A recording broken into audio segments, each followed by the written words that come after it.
right, noting that it's 7:01 and it's September 6th, 2017, I'm calling the Board of Health meeting to order. So we have a tentative appointment at 7:30. We have to have an executive session this evening for the purpose of going over executive session meeting minutes. We have a number of other items on the agenda, but we also have items to be added as they were not reasonably anticipated by the chair 48 hours in advance of the meeting. And there are 4 items. I'll read them, and then we can vote whether to amend the agenda to include these.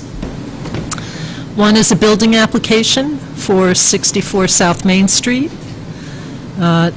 noting receipt of the housing production plan that we received from the town planner, and this is something a committee was set up in town to look at that, pertaining to mix of housing, including affordable housing. We have copy of a PowerPoint presentation from a recent planning board meeting about 84 and 104 Coolidge Street, which is called Coolidge Crossing, right? I think the 40B development. Yeah. And then we need to discuss preliminary planning for the 2017 flu clinic. Oh, how about that? So do we have a motion to add these 4 items to the agenda? So moved. Second. Okay, all those in favor? Aye. Okay, let me just check. You're here for fun, but are you here for a particular item? Yes. Agent's business number 1, 100 Farm Road. Okay, well, we'll need to wait for the agent so that he can help us out with that. So, yeah, he should be here by 7:30. So, let's see. Which one? All right, how about health agent hours? Oh, there we go.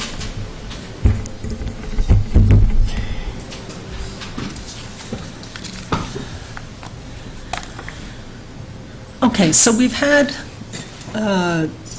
lots of discussions about how to have the hours for the health agents. Of course, we have health agents who aren't here full-time, and they have duties in other towns, which is how really we're able to have part-time unbenefited folks. Often, the health agent makes appointments with people. That seems to work pretty well for reviewing plans and is more predictable for the builders and what have you, but we also have just open health agent hours. And I don't know if we want to try to expand that a little bit.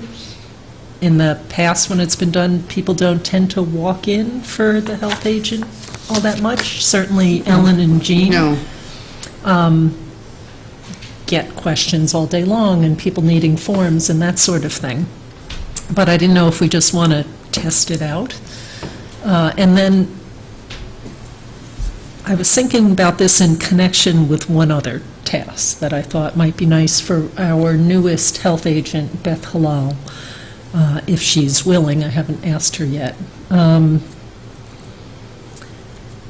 Since it's a little hard to have somebody just sit there because we're paying them if there's not also other work to be done. And she is doing the food inspections and what have you, so sometimes it might work out. But I was thinking someone with a fresh set of eyes, it might be nice to have them read through our regulations and just look for things that somebody reading it somewhat new could identify. Are there things that could be reworded? Are there references that, rather than a fixed number in our regulations, could refer to an existing state standard or something like that to help streamline it and look for administrative clarifications within the regulations? And that maybe if we combine doing that task with sitting and doing some agent hours, just to see. Just to sort of if pilot it. Yeah. Nothing too deep beyond that I thought about. But So would this be perhaps sort of a test pilot, like a couple hours a week sort of thing? that's what I would think. And maybe not even for that long, just see Yeah. how it goes. So, And if we did that and it was sort of sporadic, but then we maybe had some, there's ebbs and flows in the demand. If someone was more accustomed to working those extra couple hours, it could maybe help with some of the ups and downs we have. Right, and that's why we do have her, it just Yeah. hasn't, and she's been helping out with the food inspections, which Right. is great, and pitching in, even before she took over fully for those duties. It was great to have her to be able to fill in when the prior food inspector couldn't make a particular event because of scheduling conflicts. And then I also think it'd be a nice way to take that task and just look through for Kickstart. cleanup, because she is the newest, she might bring the freshest, perspective. what do you mean by that kind of question? Yeah. Sure. So, How long a pilot would you have in mind, like 1 or 2 months, or longer, or shorter? so if we really wanted to fully overlap with that task of going through the regulations, I don't think that's even all that many hours. So I'm not positive on the logistics, whether we'd do it 2 hours a week for a bunch of weeks, and part of it would depend on what would work for her and her schedule, Yeah. and I haven't floated that by her yet. I just want to see if we should consider that, not consider it, I mean, talk about it again. as long as it's not taking monies away from things that we know we need to do, such as some of the studies, and, we know we have a to-do list, so as long as it's not going to detract from the budget for some things that we've already said we need to do, then I think. And that's always the hard thing to predict. So, and questions have come up in the past about, oh gee, why did spending seem to go up at the end of each fiscal year? And that is because the board would try to defer things that were not essential to the end of the year. And it also corresponded with a spike in activity because of building and testing and prepping for warm weather at restaurants and things when jobs were combined. So there were other factors that spiked it, but it was also because of that. It would say lower priority items, put them to the side and save them. And let's make sure we have budget, and then take care of them. So, and that was a long-standing kind of practice. So this would be a little different, but I also am just feeling a little bit like we've had questions come up about things in the regs where I feel, Like having some sort of dedicated, Technical. focused attention to kind of say, I think wanting to make sure that things are clear and current and kind of reflect lessons learned, or that if there are other conversations we need to have as a community, we do so. This seems like a good time to work on those things. So it seems like sort of a reasonable Right. time to pilot it, so we can kind of both broaden access, and if that access is lightly used, still be doing something fruitful with it that's timely. And so I would be supportive. okay. So if she found things, though, that she thought were either maybe outdated or unclear or could be referenced in a different way, would she be highlighting them and then bringing them to a meeting for us to go over? I mean, how would that work? Because we would have to eventually have a public hearing about those. Right. Even though they're administrative in nature, we'd still have a public hearing. Right. Discuss them. I know there are other boards and committees who've done that. Sometimes they call it just housekeeping of their regulations, and so. So you're not talking technical, substantive modifications, Yes, or it potentially? could be, if she has a comment about those, that, I'd take anything, but to have someone go through and just look for those nitpicking little things. Although, as I say that, sometimes we've had questions from folks where when we look at it, they'll say, well, how would I know that? And you say, oh, it was on this form and on this part of the website and something else. So sometimes they're the questions, but the information is there, so. But I guess we could, if you want, I could ask her, number one, is this of interest? That would certainly be the first hurdle, and then we could just plan to go very slowly, but add a few Modest. more, yeah. What do you think, Rebecca? Sounds good. I think it sounds good. Okay? I think it's important that we see that the time is utilized well, and have part of it be an analysis of the usefulness of that time allocation for funds. Right, Because and we I know could that see. we have, you know, historically, we've had enough to keep us busy. So as long as the time's being used well, it's great. Why not do the stuff in advance or early? So, Okay. And then the other thing I would envision is, trying to make it a, kind of a tight number of hours to be allocated, and then see if it really demands more, or is it going to be more of a quick read through the book? I don't know. I'm not sure. I've looked at it too much to be, Yeah. have that fresh set of eyes that I'm hoping for, so. I mean, do we want to do kind of a 4-week pilot, which seems like pretty low risk, and say, let's reassess? Does this seem like it's a good use of town resources? And if it does, Right, and figure out how much more time we need based on what got done in that, say, 8 hours. Mhm. Okay, and, it might be interesting, I don't know whether it might be interesting to look back at previous months, choose some interval, and see how many appointments were made, to see if we can, if there's an improvement by having the person physically there in, is there a difference in the utilization of the agent? And we can get that information, because we haven't had a person physically sitting there, so. well, we'll we be able do, to look back. actually. I mean, Well, that's true. Health What I agent meant is RN we could look, has since office the hours majority. and keeps them Right. and all that kind of stuff, so. Well, I knew that. But I guess what I meant by that is, outside of those hours, I know that the majority of what he does is by appointment, or what they have done has been by appointment. And it'd be interesting if we have the ability to look back and see what percentage of the time is utilized in the office hours compared to scheduled after a phone call. I don't know if that's easy to find, but it might be useful. Yeah, that's possible. Okay.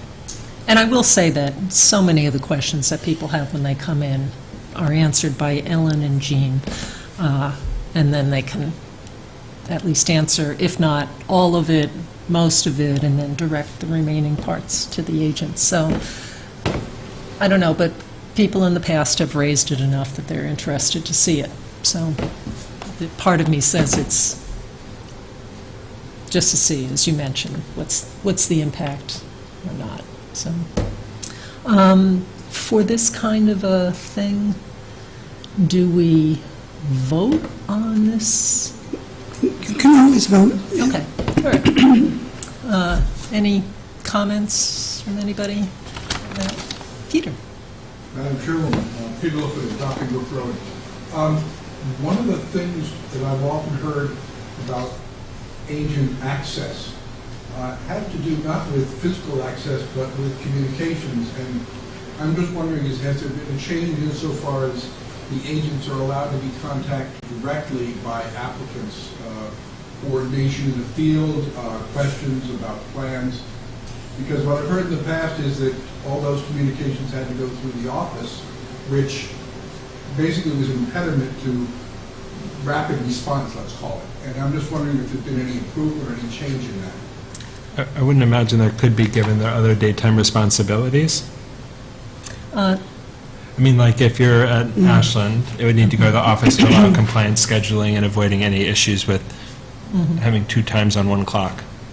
So I'd say there are 2 pieces to that. One, going through the office actually helps a lot, because then Ellen knows what's happening, she can keep track of it, she can make all the pieces fit together. But then the other part of that is that there are communications that go direct. At some point, Mark is, Ethan, or whoever are coordinating with the folks that they're working with on projects and that sort of thing. So I think it's more the upfront organization, and then keeping track of milestones that goes through the office, but the logistics, I think it worked out by the agents with whoever they're working with.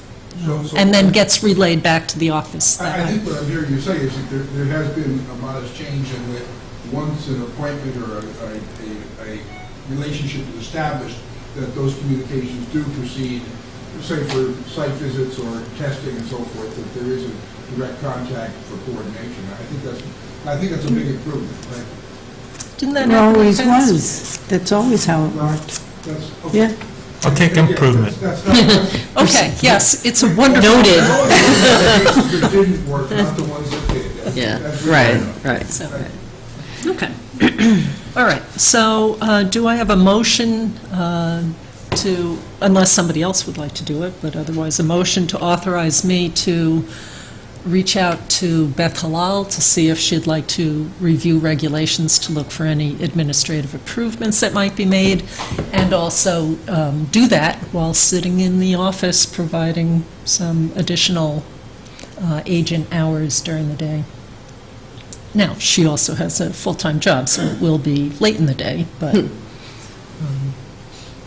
So moved. Second. okay, any other comments? Yes? I have a question. She's a food inspector, you said? She's one of the health agents, but she's taken over the food inspection duties. We've assigned that wholly to her.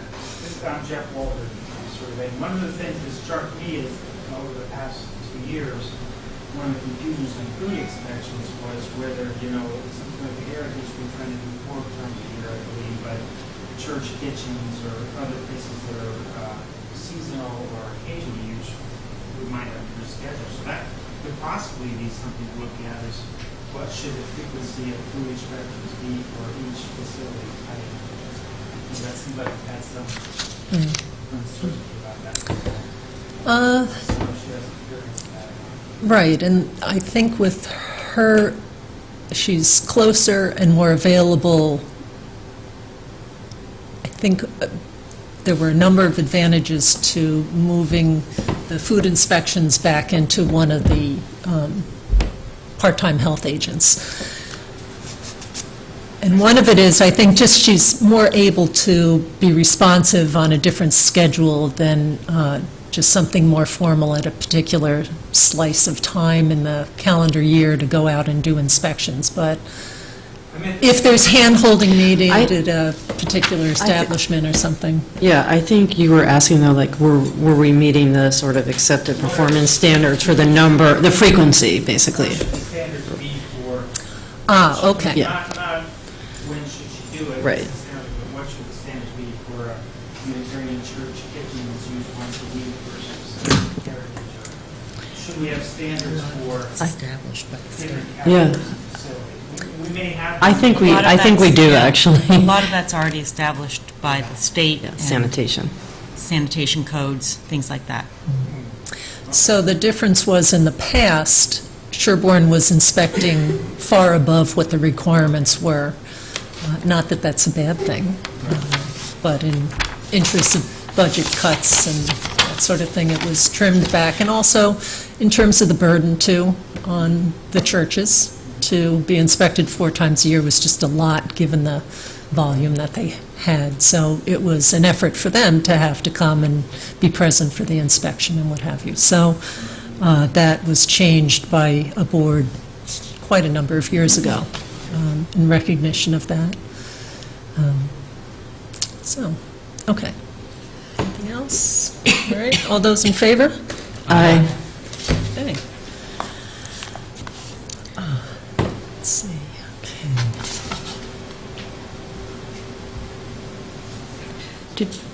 Oh. Preferences for communication distribution to the board? I've been wanting to do that for a while. So, this has to do with primarily emails that come to the board, so I think Ellen and I may see more than everybody sees, but but also I'll note that while Matt was working on issues to get Ellen space and what have you, there was certainly a lot of communications around that. And I just want to know, Does the board want to be copied on all the communications that are flying around, so you know what's happening, or only on, say, someone's judgment call of what kind of the critical part was, as opposed to, can you meet Tuesday? No, ooh, got to switch it, skip that stuff and just get to the meaty things? Do you want As more email, needed. basically? Yeah, I mean, I felt, I'd like to know, when the town offices couldn't drink the water, I would have liked to have known that. That didn't come No, in that- an email. That's, So we were never involved. no. That's interesting. Public water supply? Hmm? Public water supply? Yep, Yeah. it's a public water supply, Not our shop. so.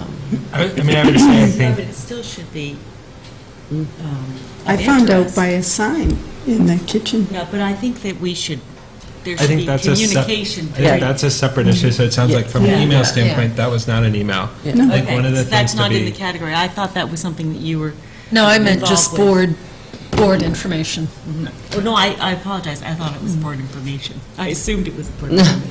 I'll Since take it it, usually is, emails yeah. only on an as-needed basis. I think I don't as need- needed or as we can be helpful, because I Yeah. think you guys shoulder a lot. I think, kind of in the interest of open meeting laws and other pieces, I think there can get to be haziness if there's a ton of back and forth that we're sort of having on an ongoing Oh, basis. no, it would be not for discussion, just for pumping Right. out information that you could read or not read, Yeah. but,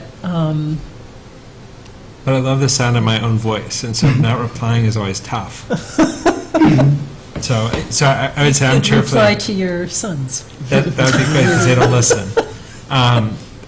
Yeah, I mean, I'm certainly happy to get it. I'm also happy to have it filtered by you guys and kind of trust your judgment. And but if we can do things to help, or if I can be useful, or kind of. Okay, shove so something maybe over. Maybe just if sort of a things come, recap. yeah, if things come up in the near future, because sometimes I feel like they're, sometimes by the next meeting, I don't even remember the little things that happen, but maybe in case anybody asks you a question in town about something, I don't know, it's crossed my mind every now and then that maybe you just want to know some of these other issues that pop up. So maybe Ellen and I can chat about them when they arrive, and then we'll test the waters and send you some, and you could say whether, gee, that was illuminating, or, Thanks, but no thanks. so, okay. So we'll see what happens with that. Okay, 6 minutes. Abbey Road deed recording issue? Is that why you're here, Jim? Would it be good if oh, you're not here for that. No, yeah. I think we might be able to do that in 6 minutes, perhaps. Now, did we just, so this is confidential, so how do we, if I paraphrase it? Right, then it's Okay. okay. So for the Abbey Road deed recording issue about whether the master deed language would be sufficient for Board of Health, I sent it on to Town Council because as I read through it, it looked pretty complex, and I thought they might do a better job. And indeed, I thought the person who reviewed it did a very nice, detailed review. And the short of it is that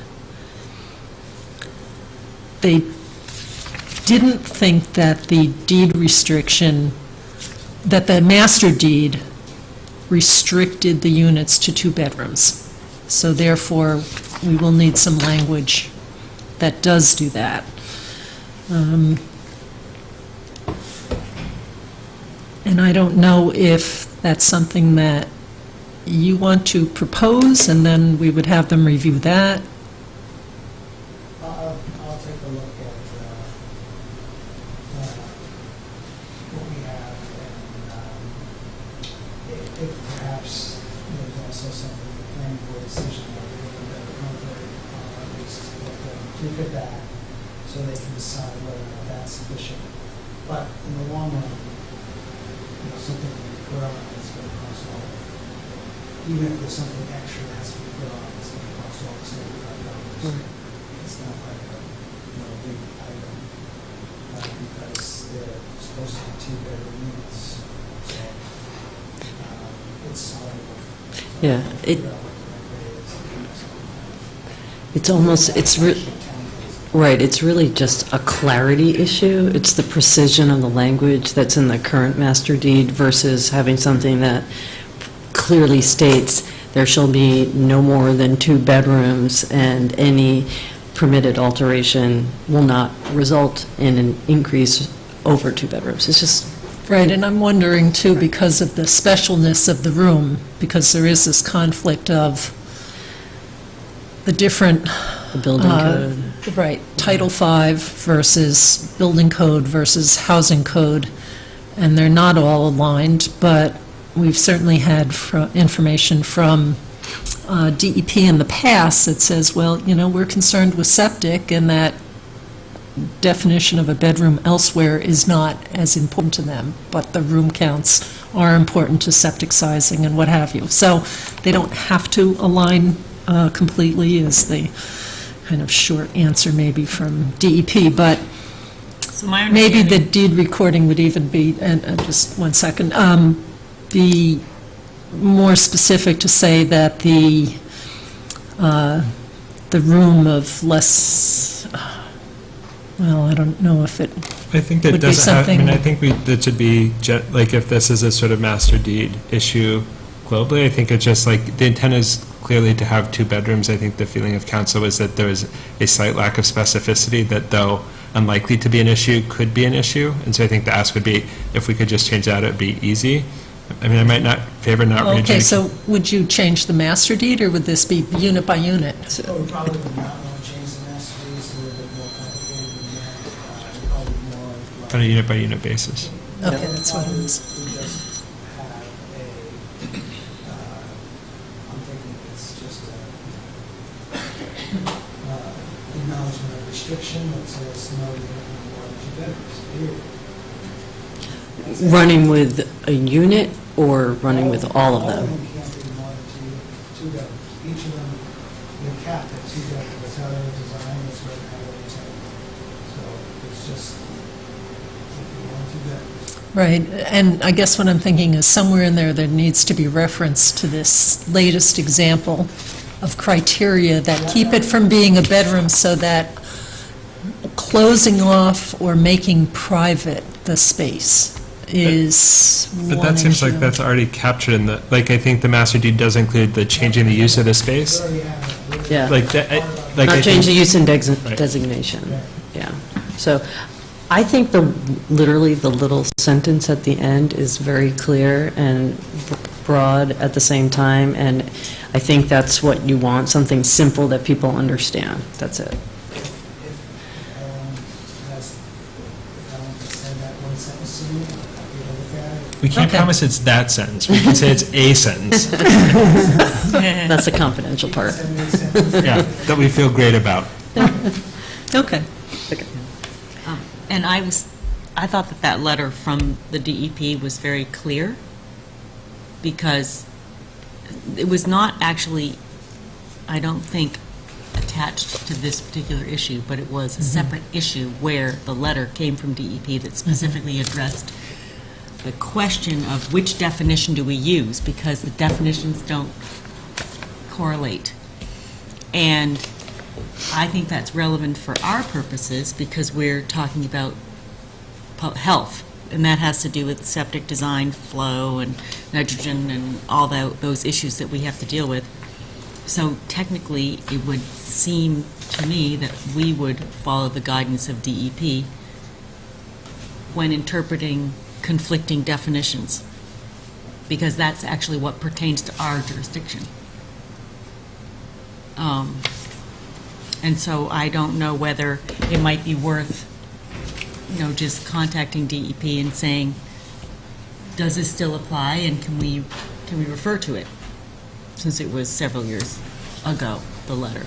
I And guess don't I know feel whether like we're you sort would- of broadening this, like, I think we have a very specific single property, that it's sort of figuring out what's the language and how does that tie in. Like, I think being consistent with DEP are really important issues, but it sort of feels like we're making a larger issue out of Yeah. a smaller question. And I'd love to kind of keep the scope narrowed to, like, I think these are all really good, big issues, but we sort of had 2 meetings where we talked about the DEP definition, the Sherborn definition, and I think that might be something to think about in the scope of when we relook at our own regulations to figure out Right. how do we make things transparent Yeah. and consistent, but maybe separate from the question of Abbey Road is a specific project, or this unit, or the deed specifically. Like, does that seem like a reasonable way to kind of shift Yeah, it? and I'm not trying to complicate matters, but it is true that this issue has come up in multiple different contexts, and so it might simplify our lives, especially if we're going to revise some of the regulations to clarify these issues and have a approach that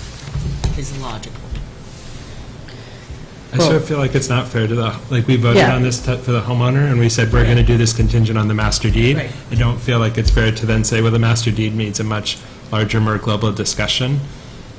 Just With- because, with like we sort of said, this is, definitions, yeah. you know, we think this is appropriate, assuming that the master deed, we have some minor tweaks there, so I just don't, I feel like it's sort of not fair to them to say, we have these larger questions that are more longstanding, that are really important to address, but that I would feel pretty frustrated if it were my project that we're waiting on this global discussion of many years' question. Oh, no, I'm not saying that. I was removing us from this context and suggesting it as something else. Okay. For the future, I apologize. Oh, no worries. Yeah. Okay, so we will provide you with a possible sentence. We stay focused on this sentence for now, Yeah. this issue, yeah. Okay, and so it's 7:30, and so are you here for the continuing discussion, concept discussion? Okay. Which is tentative, but you're here, so it's less tentative. Scott Horsley and I have played phone tag, although he did note that he had some major project or something that was ongoing there at the end of the summer, so we've been trying to reach each other. But I have let him know that we might be interested in him coming to the next meeting. I haven't heard back from him yet on whether that's possible. I gave him the date and time. And what we'd be interested in talking about, even if it's not the final, but just to find out where we stand. So that's really all I have at the moment. Did you give him a specific time? Like the No, date? I just Oh, told okay. him when the meeting Okay, because roughly there are was. several variance hearings for the next meeting, Oh, okay, just so you know. all right. So I'll have to see what he has to say. Oh, you're, I'll go next. oh, okay, yes. Marion Motors on Prospect Street. Would you give us, who haven't been at all of your meetings, a quick update on where the Scott Horsley analysis that you're planning to contract stands? That is, I see that you have on your agenda a discussion of the scope of work, but that hasn't been done yet, the scope of work hasn't been outlined for you? No, it was to discuss it in a meeting, what the scope of work was, and now that you mention that, I forgot to bring it. But, so these overlap.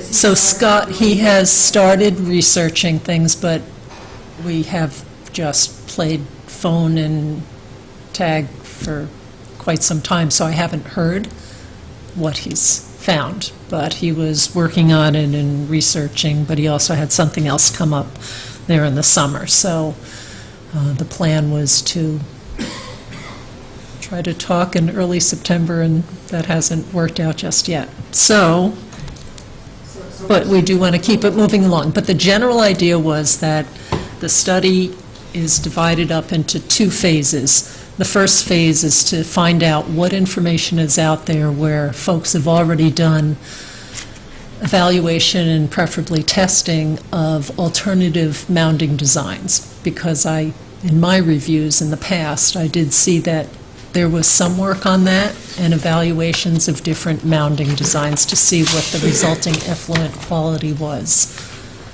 So the question to him was, how could we amend what DEP has as regulations by adding additional layers, filters, other provisions, sizing, whatever it would be, so that they perform better? Because if you compare a mounded system of a certain design to naturally deposited soil, it does not clean as well when they test the effluent output. So I think I've also mentioned that he lives and works on the Cape, and Barnstable County Health Department is very progressive on researching septic systems. So I know that part of that was going to be him communicating with them to see what kind of research they've done into that. Is he going to come up with a report with citations and things that we could use in the future? Yes, so the first phase would be, right, collect the information, what's out there, and then if there's enough information to move on to a next step of saying, well, if we want to allow mounds, what do we want them to look like to improve their performance and have them be equivalent to the other systems? Then the second part would be create something that would work and is implementable and looks like more like a regulation and some guidance on that. So, but it was in two parts. First, to say, do you find it enough that we can move ahead with it, or is it still too preliminary or incomplete or sketchy? Or So a literature review, essentially.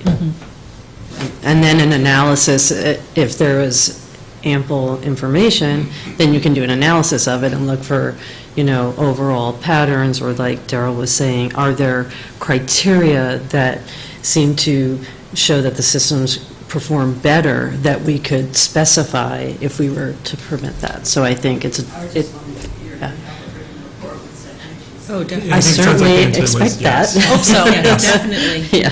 He provided something like that for us before when we consulted with him on another issue. I don't know if he's ever consulted to the Board of Health, but Whoever he consulted to. yeah, he represented, some Was- folks. The response included references and citations, and I thought it was very useful. Darn, where's the other?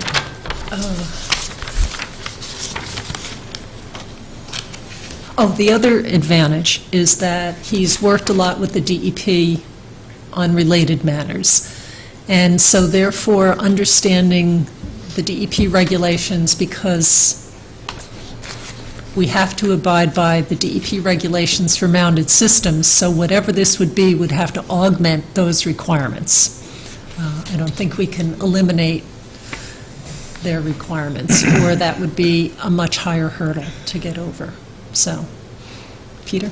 Madam Chairwoman, I'm taken by the fact that you mentioned that Mr. Horsley is based in Barnstable, and yet you might call him to come to a meeting. That's a long trip on an hourly rate, and I know you have a very limited budget for this project. I would hope that before you called him, you received a report that could be reviewed by you and possibly even the public before he came, because if he just came and spoke and you had nothing referenced, I think it would not be productive. But a 2-hour trip back and forth to Barnstable is a very expensive indulgence for your very limited budget on this project. So I would hope that's only done when information is plentiful. Right, and I haven't spoken to him, so I don't know if it would be worth doing, and I don't know. I think it's sort of this tension mindful between. of the you- budget, you're- right. You're clearly frustrated about value. the timing, and you're clearly wanting to be mindful, and so I think the goal of the board is to try to figure out, how do we be judicious with a limited budget, while recognizing that this is an issue of many years' duration, and that whatever we decide and act on will be a durable impact that has implications for our households and homes and community for years to come. So it's sort of balancing those two tensions. And I think the part that's hard is the amount of control we can exert over Scott to do just what we need, just when he needs it. As a small town with a limited budget is probably less than the other project that's kind of his main gig. But I think we definitely have heard from community members and hear from you guys tonight that seeing movement and these issues being addressed is something that's important, while also being mindful of, don't spend the money on gas if you still need it for food. And luckily- I think that was extremely well said. Thank you. And the other thing is, luckily, in today's world, we do a lot of electronic communication, so I'm sure we'll be getting some of this information in advance electronically.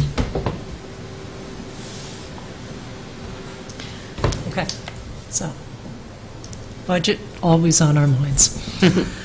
Let's see, do you have any comments, questions that you'd like? The only other thing I was here for, I was interested in hearing, I'm sort of planning the team, so I figured there was something to do on how the direction plan information. Planning board. It's on the agenda, yeah. Right, it was one of the things that we voted to Yeah. add, although we just received it, so I haven't read it. But did you want to say anything about that? But we'll get to that in a second. But are you all set? Do you have anything new on your end that has come up? New ideas? I have lots of ideas. That I I was waiting for. You've got a really good sentence. Yeah. I was waiting for, Yeah. on that side. So, yes, we've heard each other's voices on voicemail.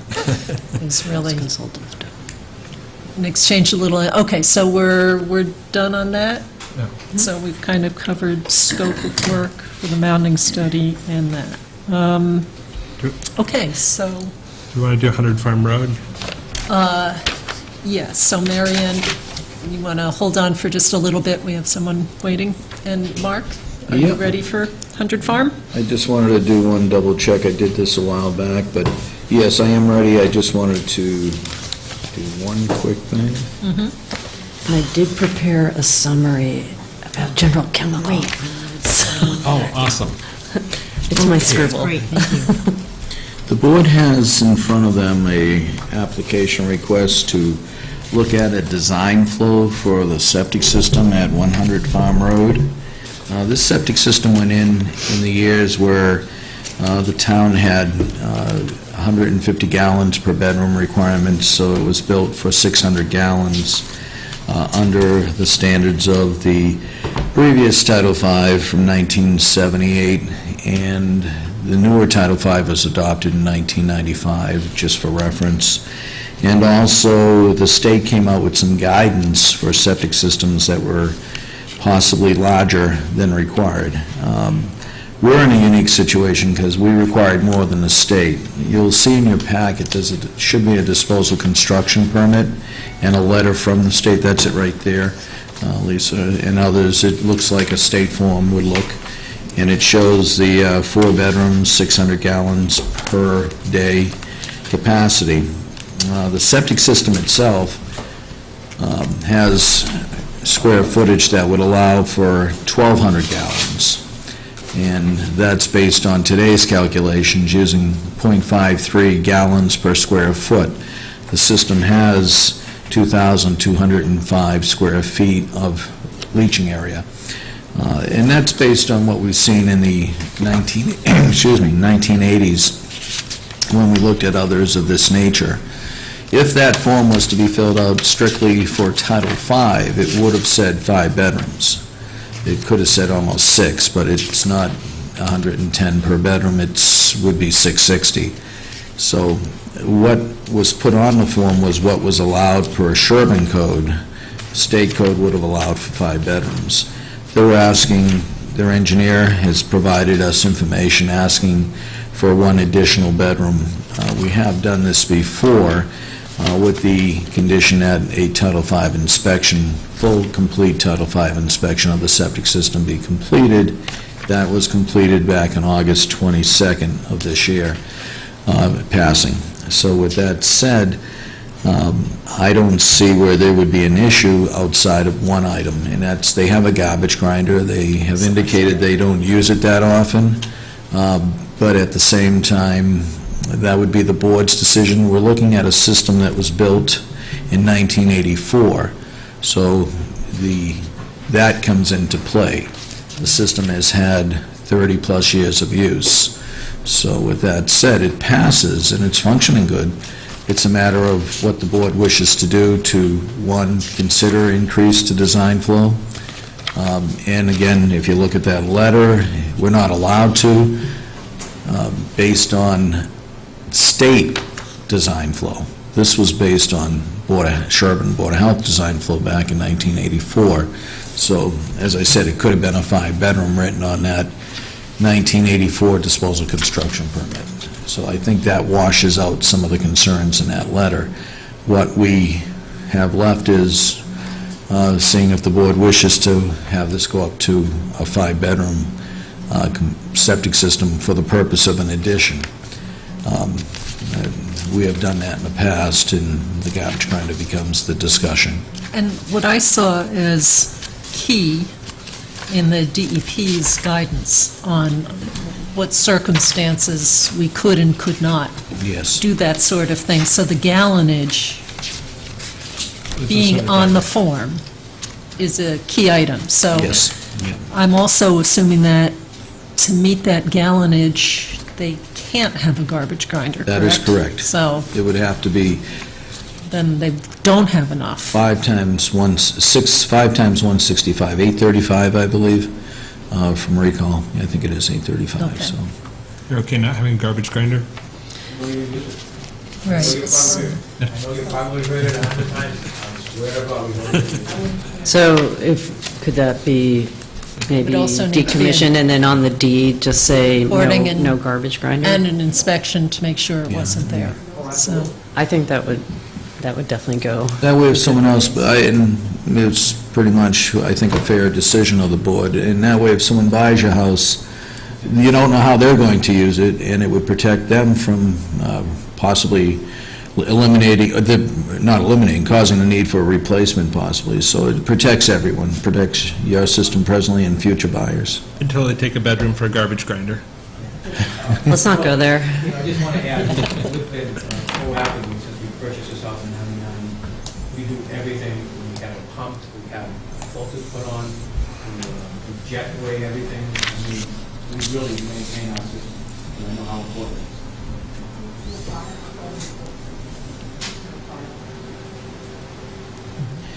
And if the and are board there any looks- other, oh, Well, just if you look at the proposal, they are planning a garage, a room over the garage, so 5-bedroom would give you up to 11 rooms. I don't know if, I haven't seen the building plans yet, but just to prep you for, Right.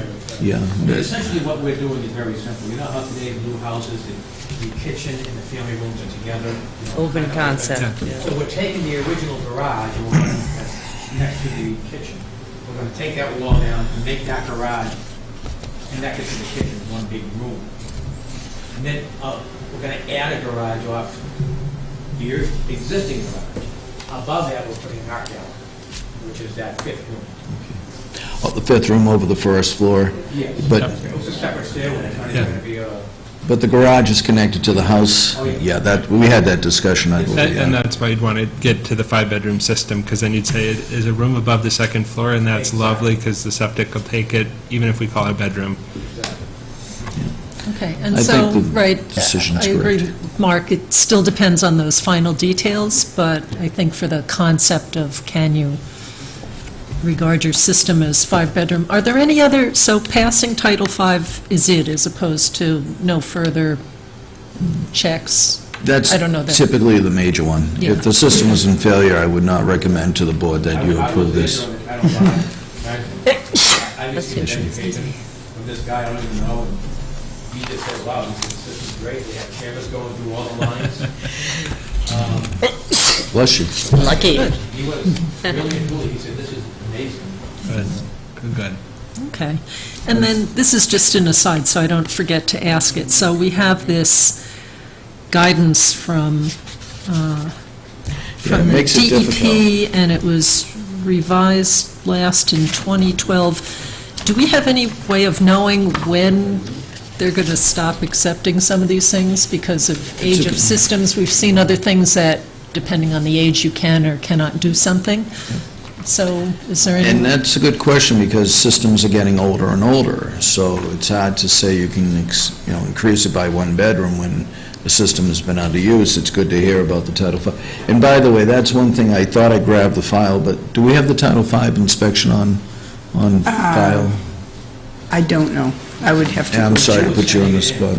Yeah. So I would make it conditional to receipt of that. The engineer I would have indicates to it, check. but I Yep. didn't see it, and I'm saying maybe I missed it, but, Yeah. okay. So I would make that another condition, that we have the Title V. condition on the Title V and condition on the no garbage grinder deed Right, restriction. decommission existing one, put a deed restriction, yeah. Yep, that's what most people do. And then I inspect, take a picture, and we wait for your deed recording. We have a very easy form that you can follow, and it's, if you have a lawyer, they can electronically file it for you. It just says the house is not set, the design flow of the septic system is not set for a garbage grinder. That's what it would say. And I can give that to you tomorrow. Maybe we I can... have the form for the deed restriction. Yes, okay. So we'll come in and see you then, Alan, tomorrow. Yep. But Darrell, if I can go back to your question... Yeah, so we'll, Working tomorrow. Marcus, I can mail it to you if you want. Yeah. Yeah. okay, so we're going to vote in just a minute, but... But that's a good question. This could change any time. Unfortunately, your disposal construction works permit had 600 gallons on it. It would be difficult if it just said 4 bedrooms. And fortunately, your system was designed with criteria that required them to put the gallons per day. So that shows it met 5 bedrooms for Title V back then. And that's how we get to meet this notice from the state. Right. That was a very good point you made. Right, because if it didn't have the gallonage, our hands But they also... Would have been tied. The question, it seems to be, I mean, the system would be different. You maintain a system. I think it would- Oh, yes. Right. It lasts 100 years if you maintain. Like most things. More. Okay, so do we have let's see, how do we want to You would have 2 turn conditions to this? allow this. I to- have 3, actually, Oh, okay. that I've come up with. So, do we have a motion to recertify the existing 4-bedroom system at 100 Farm Road to a 5-bedroom system based on the information presented, conditional to receipt of a passing Title V report, receipt of a deed recording stating that there will be no garbage grinder, and also that the agent inspects the home and sees that the garbage grinder has been removed, and also a passing review of the floor plans. Yes, that's a good point. I was Essentially. going to say we haven't gotten to that point, but when it comes in, Yeah, just for the note, details. no more than 5 rooms above the first floor, and no more than 11 rooms total is how you meet a 5-bedroom That's house. what the builders... Okay, good, so you understand. I No guess so. no finished basements or anything? Beautiful. I guess the question I have, so I totally love conditionals. I guess the question I have is right now, what we're really talking about is, we're not saying the house is a 5-bedroom house, we're saying the system is a 5-bedroom system. Correct. And so I guess my question is, do we need to add the Do it in provision? 2 steps? Right, to just say, it's a, you know what I mean? So just saying, this is a 5-bedroom system. No more You can than- work with your builder to come up with what a 5-bedroom solution looks like, given Sherborn bylaws, but I Okay. don't know that we have to make that Yeah, that is contingent correct. here. Yeah, it would be both state and local, is how we relate it to bedroom count. Okay, so strike that last condition, and then just know. It was more so you knew that there's another So, step side in the note. process, and that is that the new 5-bedroom system that you have, new old 5-bedroom system Classic, matches the floor vintage. plans that come in, so. Okay, but, right, good point. So moved? Second? Any other discussion? All those in favor? Aye. Okay. All right, guys.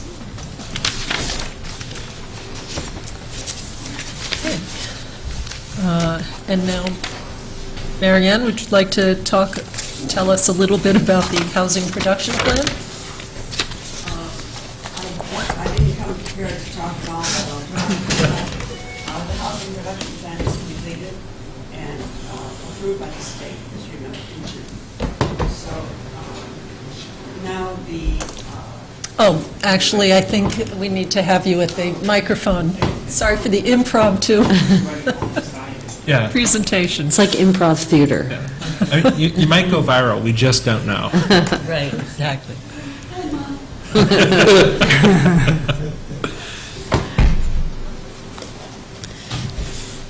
Right, I came to this meeting to get an update on the mounted systems studies, but since I'm here, I'll do my best. The housing production plan, as you know, was approved by the state in June 6th. So any new proposal for affordable housing after that date counts toward our minimum number that's needed to fulfill the state's requirements, to allow us to deny further applications for 40B proposals. But we're not yet at the point where we can do that because we have no new projects beyond what already existed and had been approved as of June 6th. So guided by the housing production plan that laid out all kinds of options for achieving this state, 10% goal, either incrementally or as fast as possible, we've considered various options for managing our housing in Sherborn. And I don't mean to make this a formal presentation, but the crux of the tension that we're in Sherborn is everyone in town wants to preserve our open space and rural environment to the extent possible, and wants to somehow control the type and pace of housing development. As long as we have the threat of large 40B developments, that's not possible. It's very difficult. So over the summer, while I was in Wyoming, by the way, and was not part of this, the chair of the planning board had informal discussions with Ben Stevens of Trask, who's developing the Fields of Sherborn down on Washington Street. Trask and Mr. Stevens also own, as you know, 2 large properties on Coolidge Street, and he has been tentatively proposing a large 40B project on one of them, and another smaller project, as yet undefined, on the other. So pursuant with discussions with a representative of the Housing Partnership, Addie Mae Weiss, and a representative of Planning Board, John Higley, Mr. Stevens is now proposing a completely new idea that's a combination of his idea and the Housing Production Plan's idea, in order to do what he wants to do to the extent he can on those 2 properties while still fulfilling the town's need to fulfill state affordable housing requirements and get control of our 40B developments. So he's put forth this proposal that you see in the PowerPoint. It's very early stage, and it will be sent to other town boards and committees. I should say last night was the first time the planning board saw this whole thing. So I don't have any, further comments on it at this point because we haven't discussed it. But it is an idea that could allow us to fulfill more than one of our objectives. And you can read through it at your leisure. And he will be, I'm sure, presenting this to you at some future date. Not far away in the future because, this is an option that we'd like to consider very seriously right now.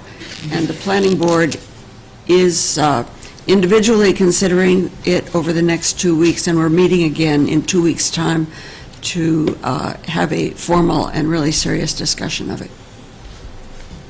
So, Daryl, do we have the PowerPoint? We just received it. It was received Yeah. today, that's why I added it to the, so I Or so have we one, know it's here. I have one copy for the office and then one extra copy that can be Circulated? circulated amongst. Last night, we requested a PDF version or a link. Yeah. so we can send it to That would be everybody. easier. And I wouldn't say more at this point. I think it's worth just reading it and discussing so- it later. I do want to ask one thing, because to me, it'll affect whether we really will have anyone coming to make a presentation to the Board of Health, because the last I heard of information floating around is that there are plans for a wastewater treatment facility and public water supply there. That's right. Okay, so that's still in the Happy. works. Yep. Okay, It's excellent. okay, thank you. Right.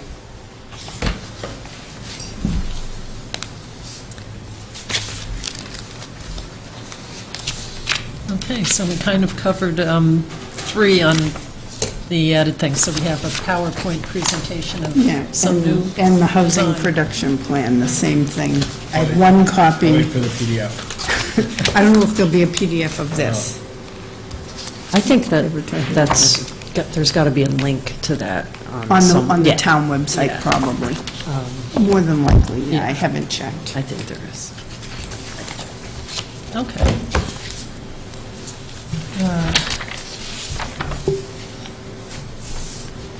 We have anyone? Oh, yes, we do.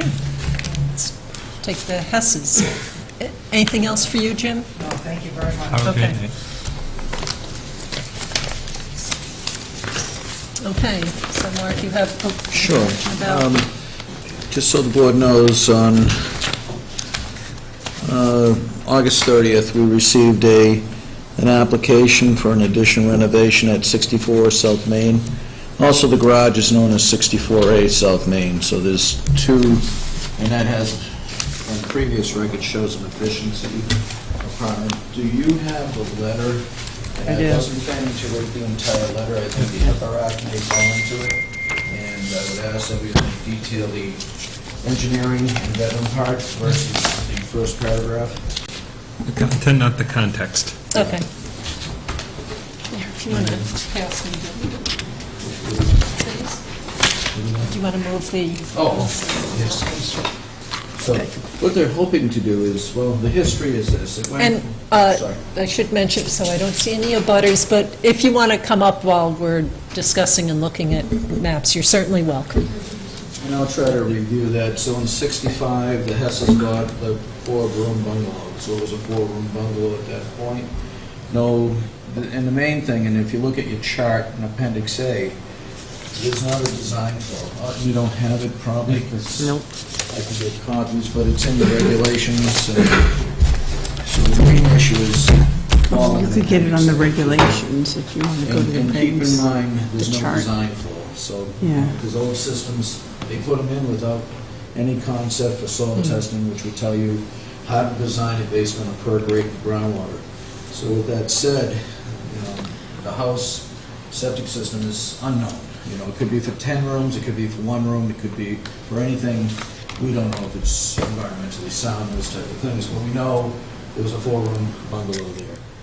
In the 70s, the Hess family decided to, you were seeing the letter, put a 4-bedroom second floor over the bungalow, and the first floor contained a kitchen, dining room, and living room.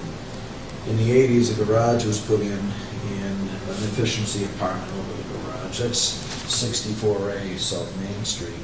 And then in the 90s, a septic tank that was on site was in failure, and they submitted a replacement 1,500 single compartment septic tank, and that was installed and approved. So what we run into here is, if you look at the chart, what they wish to do, first of all, you need to know what they want to do. They want to take 2 rooms on the second floor of the 4 bedrooms and make 3, and open up one of them to be an open area for a play area. It's labeled play area. It could be called a loft. Let me just get that for you, it might be easier to see. And So they're combining 2 bedrooms into 1 room that will have a different use, but, To the back of the so house. essentially it will be 2 bedrooms to 1 bedroom that won't really be a bedroom in terms of its use well, pattern. what they're doing is the 4 bedrooms, his bedroom, master bedroom, bedroom 2, bedroom 3. I don't know if you all can see this. And then this one must have been the other bedroom where the play area is being considered as you walk up into the loft area. you're reconfiguring it to remove a bedroom. Am I correct in that? Or do you have that? You're turning 2 rooms to 1 room in the upper story That's addition. This is the old, Yeah. this is the old. Oh, so that's what's existing. I thought you were turning it into No, that. no, Oh, this okay. is the old, existing. That's the existing, That's the okay. existing. The new one, we're taking out. Probably in there. I don't think you have the, you have the new We have new the- roof in the addition here. There is a Let me see description. if they have a description here. There's your, before we go too far, there it is, okay. Let me turn this over. And then get stick code. You can go to it. There we go. So this is the first one, I'm sure the second floor is on the other page, and we'll get that. But here's the addition, they want to put in off their mudroom, a new room, bedroom number 4, they're calling it. Excuse me. And there's These the were existing. 2 bedrooms. We're Yeah. making them into a master bedroom. Okay, so this was already here, I thought that was. So, what you so on the agreed. second floor of the primary house, there are currently 4 bedrooms. They'll be consolidated to 3 bedrooms with the renovation plan. That's correct. And then there'll be the addition of 1 bedroom on the first floor of the primary residence. Yes, because we need a handicapped accessible. So that's sort of like a direct offset. That's- Like you're essentially saying, I've got big room on second floor, new bedroom on first floor. And that's, they're labeling this bedroom 4, but the issue here, and unfortunately, is we don't know the design flow of that septic system.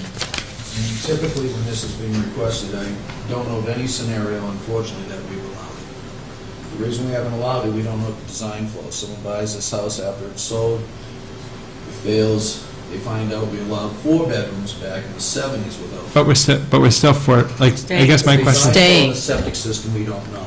but right now, we're not changing the bedroom But count. it, but We're it was, just, but it was But done you're adding- before Title V. So you gotta go through the flow chart. Right, yeah. The flow chart says if you don't know the design flow, it goes to the Board of Health. So basically, that's the issue, we don't know the design. but I guess my flow. question is, a bedroom on the second floor is now a bedroom on the first floor? Not when it was designed without consideration for the septic system in today's codes. No, but like it's a 4-bedroom house before, by the Yes. Board of Health criteria, is it still a If the 4-bedroom septic house? system designed for 4 bedrooms. Right. Then you could do it. No, but, so I just want to make sure I understand which part I'm confused about. So right now, it's a 4-bedroom home with a totally unknown unknowable. It may be a bucket in the ground, we don't know. Could be. This would still be a 4-bedroom Yeah. home, but we can't say that a new room, like that we're changing these rooms, despite it's a 4 to a 4, but because we don't know. That's where it gets stuck. And there are And the fewer reason people. for that, it should be just, Yeah. is the state wants us to make sure older systems are. Are replaced. That's what happens, unfortunately. And so So- This could be going from really a 2-bedroom bungalow to now a 4-bedroom house. This is the time it gets reviewed and resolved, unfortunately.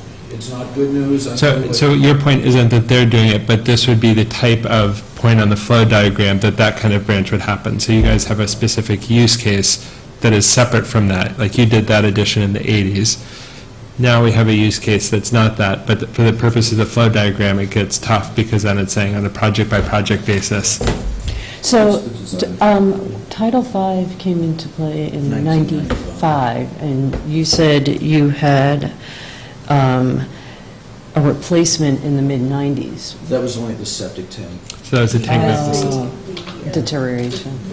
The lid was deteriorating and they said. Oh, okay, so it wasn't the system, it was just the tank. Okay, that's what was confusing me. System never has been a problem as far as. And that's noted in the, and there's good things about it, but unfortunately, we're up against the first time ever doing something that would not meet our policies, procedures, and Title V. So in the early 70s, when changes were made to the house, what would have been governing? Back It at then, that- whoever not was much? looking it over, Oh. you know, it was 77 Title V came into place. Prior to that, Oh. people were just doing what they needed to do. Okay. So the basis, Excuse me? no, I'm sorry. Yeah, I'll give you some room here. Go ahead. And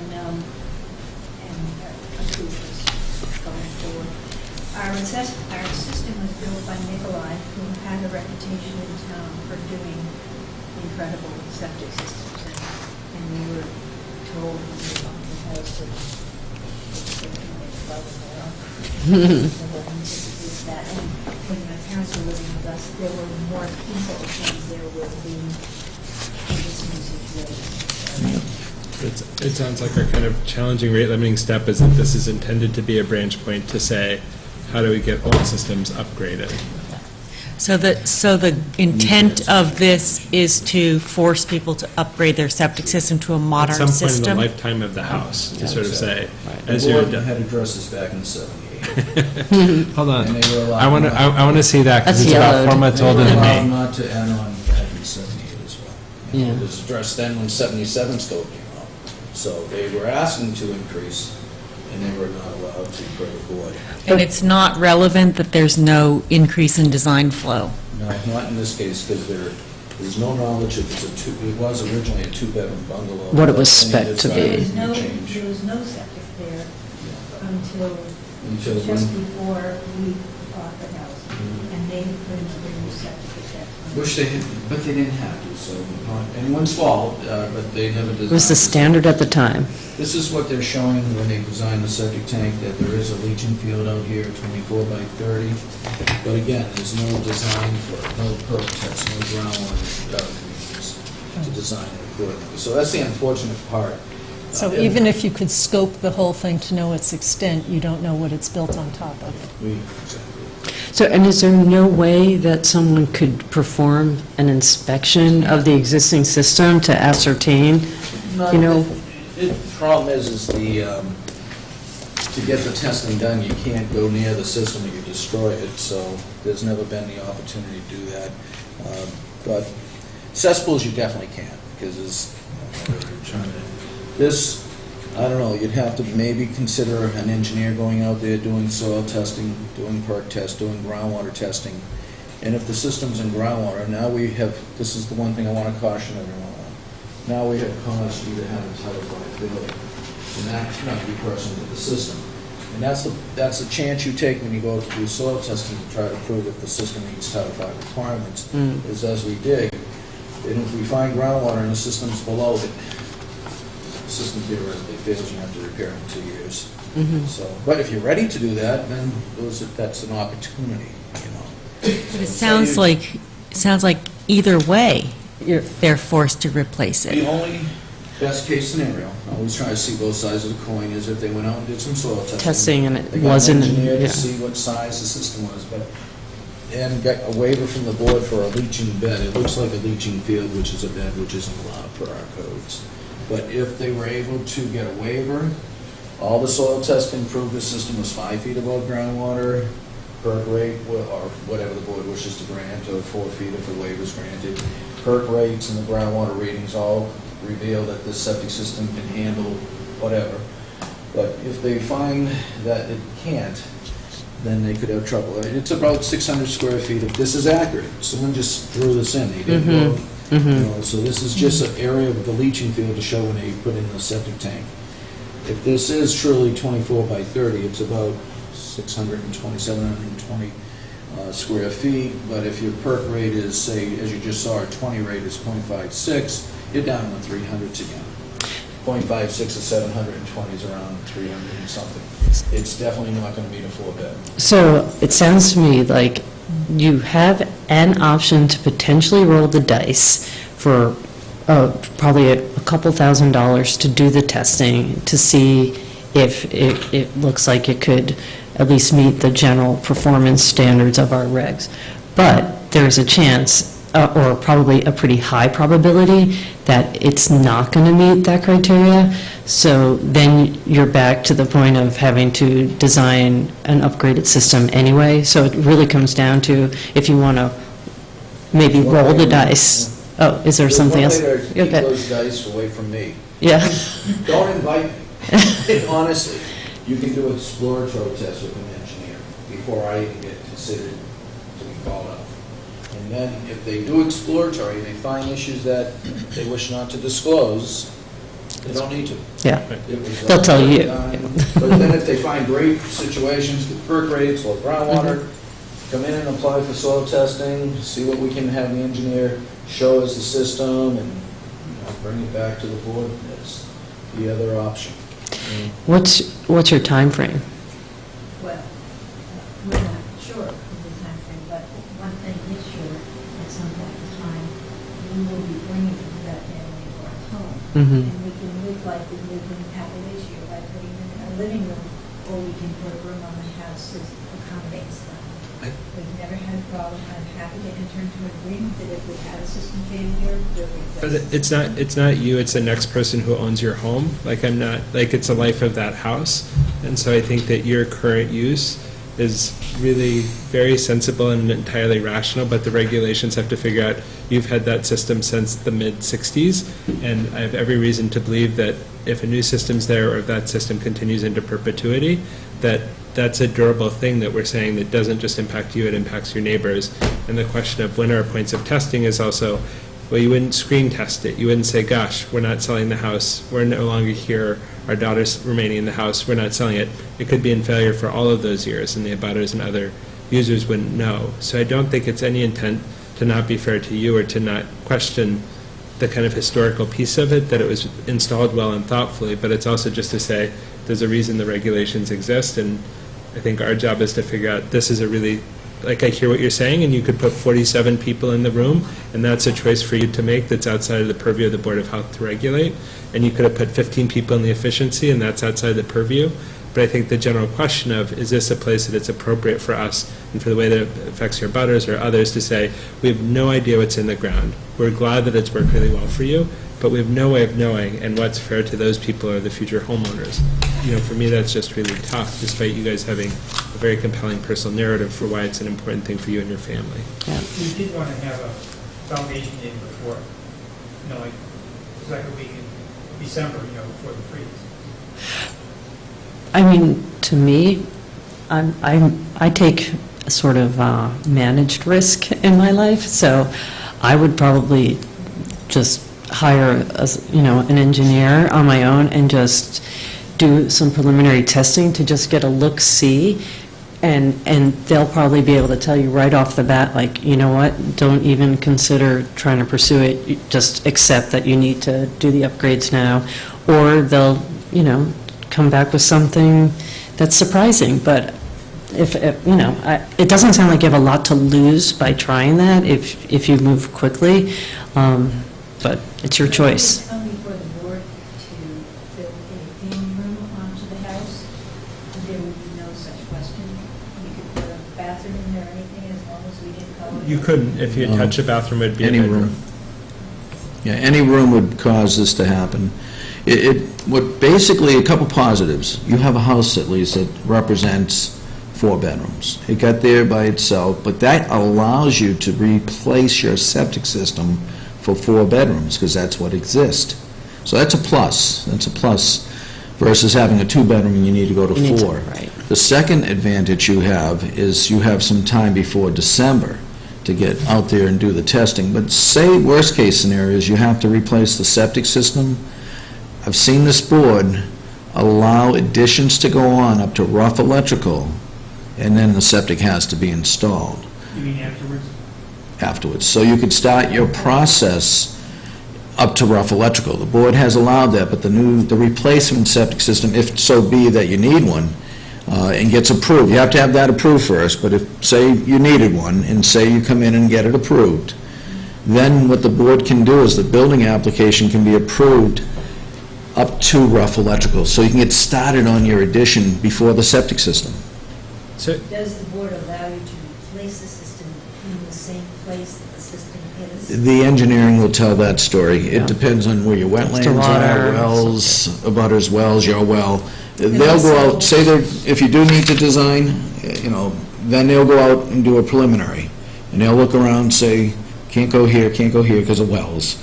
Can't go here maybe because of wetlands. Oh, maybe we can go right here. It could be right where the system is. Sometimes that is the only area. And if that is the only area, then the engineer will have to tell you that there's additional expense to remove the old septic system, and we have to dig deeper near it to make sure there's 4 feet below it that's unadulterated, not soiled. It's soil that's clean. We use different terms, or virgin soil. So that's all done through the actual engineering of it, and we witness what the engineer does. So, but again, you can send an engineer out there tomorrow if you want. It's just, if there are wetlands, let the Conservation Commission know. And they can do exploratory work. Conservation has to do determination before we Oh, okay, move on good. before, So you got that step already done, it sounds like. Well, we haven't gotten it done for this project, but it has. Okay. Of course, I'm fairly sure we don't have the wetlands issue anymore, Good, but we do have a small area to work with, so. okay. Mark, can I ask a sequencing question? So for this, the driver, even though my impression of our discussion is we don't believe the construction changes represent a net bedroom gain. They don't. It doesn't. For the existing house, So if- that's there. If they did Not do the a septic. title, so if they identified that their system was either in failure when they had the engineer and you said, gosh, we didn't want to live with it in 78, we wouldn't want to live with it now, because it's certainly possible the system's currently in failure, we don't know, then replacing that could also potentially involve IA technology if appropriate, and sort of if contextual, and then in the future, this is not a net bedroom gain, so that even in that worst-case scenario, the IA technology Yeah, would sort of that's a also... good point. You know, again, the hope is that you find great things and that the system can be approved through existing channels, but if not, the fact that you're actually not adding a new space, that you're offsetting your bedroom count is a piece that makes some of this also Easier. more feasible Yeah. and important to think about in context in terms of adding family rooms or what, like, just making sure that, like, we can do that from 4 to 4, but I don't Yeah, think that's a we can very do that good from 4 to point. There's some, 5. there's two sides to every coin, I always say, and there's some positives. The fact it's a 4-bedroom right now is one of the pluses you have. How it got there, obviously, is the way many houses got there. There's no wrongdoing here, it's just the way things happen through the years. You better explain what the technology is that you're. So one of the challenges we run into is lots of Sherborn in the current environment of sort of what our regulations and rules are. We didn't have, like, my house was built in 55, there may well be a bucket in my backyard, I don't know, it passed out at 5, it did what it needed to do. But if my system fails, I'm suddenly faced by a small lot and other structural challenges that are hard. The thing that you run into is if you said, we want our 4-bedroom house to be a 6-bedroom house, that's another kind of branch point in the regulations about what the intent of the state is. So the goal for all of us is to say we never want a homeowner to lose access to their home or the ability to use that as an asset because their system failed.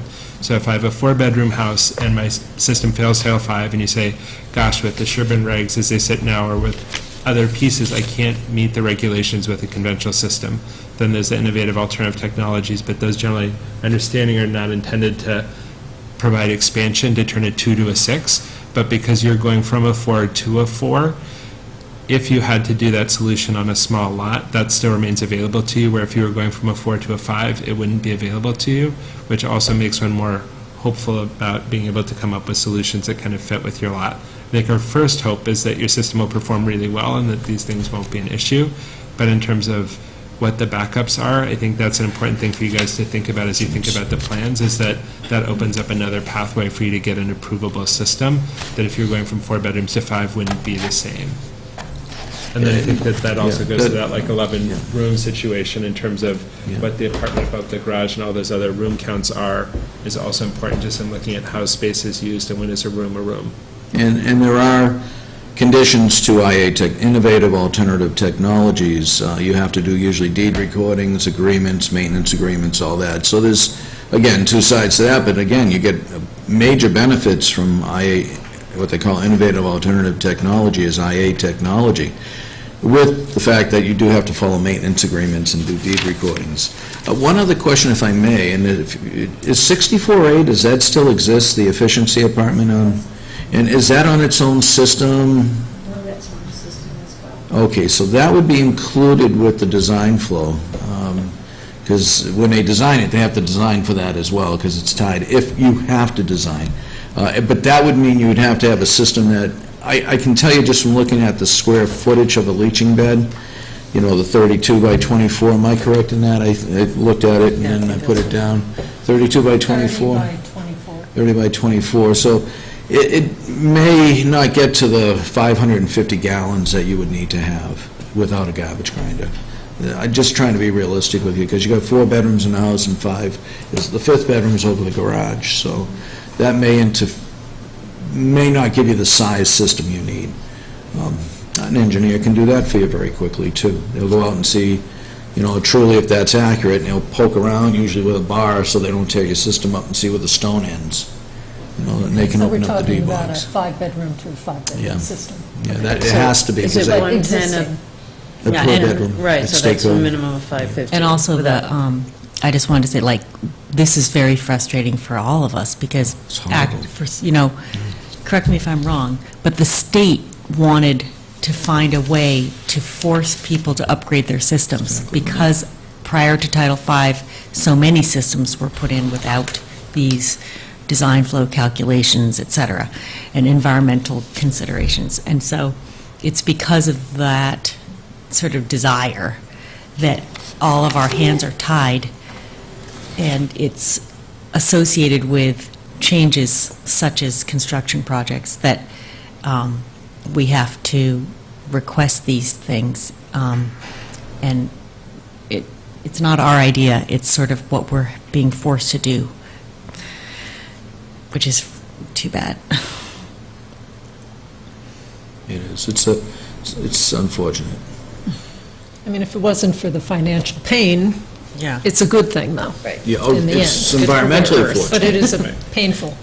Especially as you're kind of Process. balancing lots of things that are really important, like family and those needs. Worst part of my job are building applications because of these situations.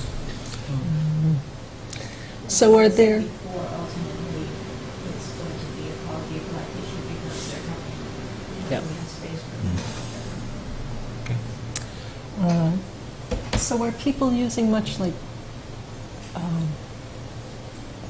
rather than bringing in a large backhoe or a big drill rig, drive they could points go or out- what have you, Do to like- Well, do they soil take the- sampling that's a the little hand less auger. invasive? They use usually they have these now small little excavators. You may have seen them around town. They're really tiny. Yeah, And they can they're dig like down. ATV size. Yeah, and they can dig down, exactly, good way to describe them. And they can dig down to about 10 feet and not destroy the system. But before they do that, they usually would take a very large, like bar, and they'll bar into the ground to feel for the stone so they don't go into your septic system with the backhoe or the small excavator. And then that way they preserve your septic system. You don't want to destroy what you have, that's a definite, but most engineers know how to go about that with the people that are doing the testing. And it's usually, most people that do the soil testing are people that do septic system upkeep, such as pumping and so forth. So they work as a team. And I suggest they work without me for the first part of it, so you're not forced. If I see something that it could force you into a 2-year repair, so you're best to do it as exploratory. And then call me in.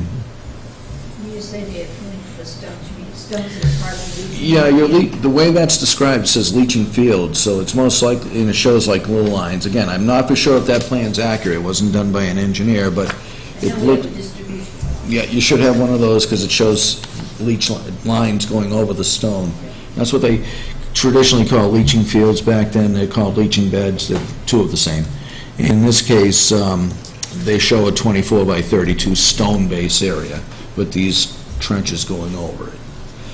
They're not the recommended septic system by the state, they're not allowed by the town, but they are sometimes waived when you have space considerations. But now with all this IA technology, there's other ways to do it, and you get just as much benefit of the needed leaching area from IA technology, so you don't see them as often. And if their tank is the appropriate design and size, it could be It's not a two reused compartment, for- but it is a 1,500 single compartment. But they could add another one to it. 5 bedrooms is going to require a bigger septic tank anyways. It would require 2,000, so they could go 1,500 and then put 1,000. They could save what they have. It's fairly new. When I say fairly new, it's fairly new. It's 1996, I believe, so it's 20 years old. And they could put a 1,000 after it to get their 2 compartments. So there's a lot of opportunity. I know it may not seem that way, but there is some opportunity. I'll put it that way. There's some opportunity to work with what's there.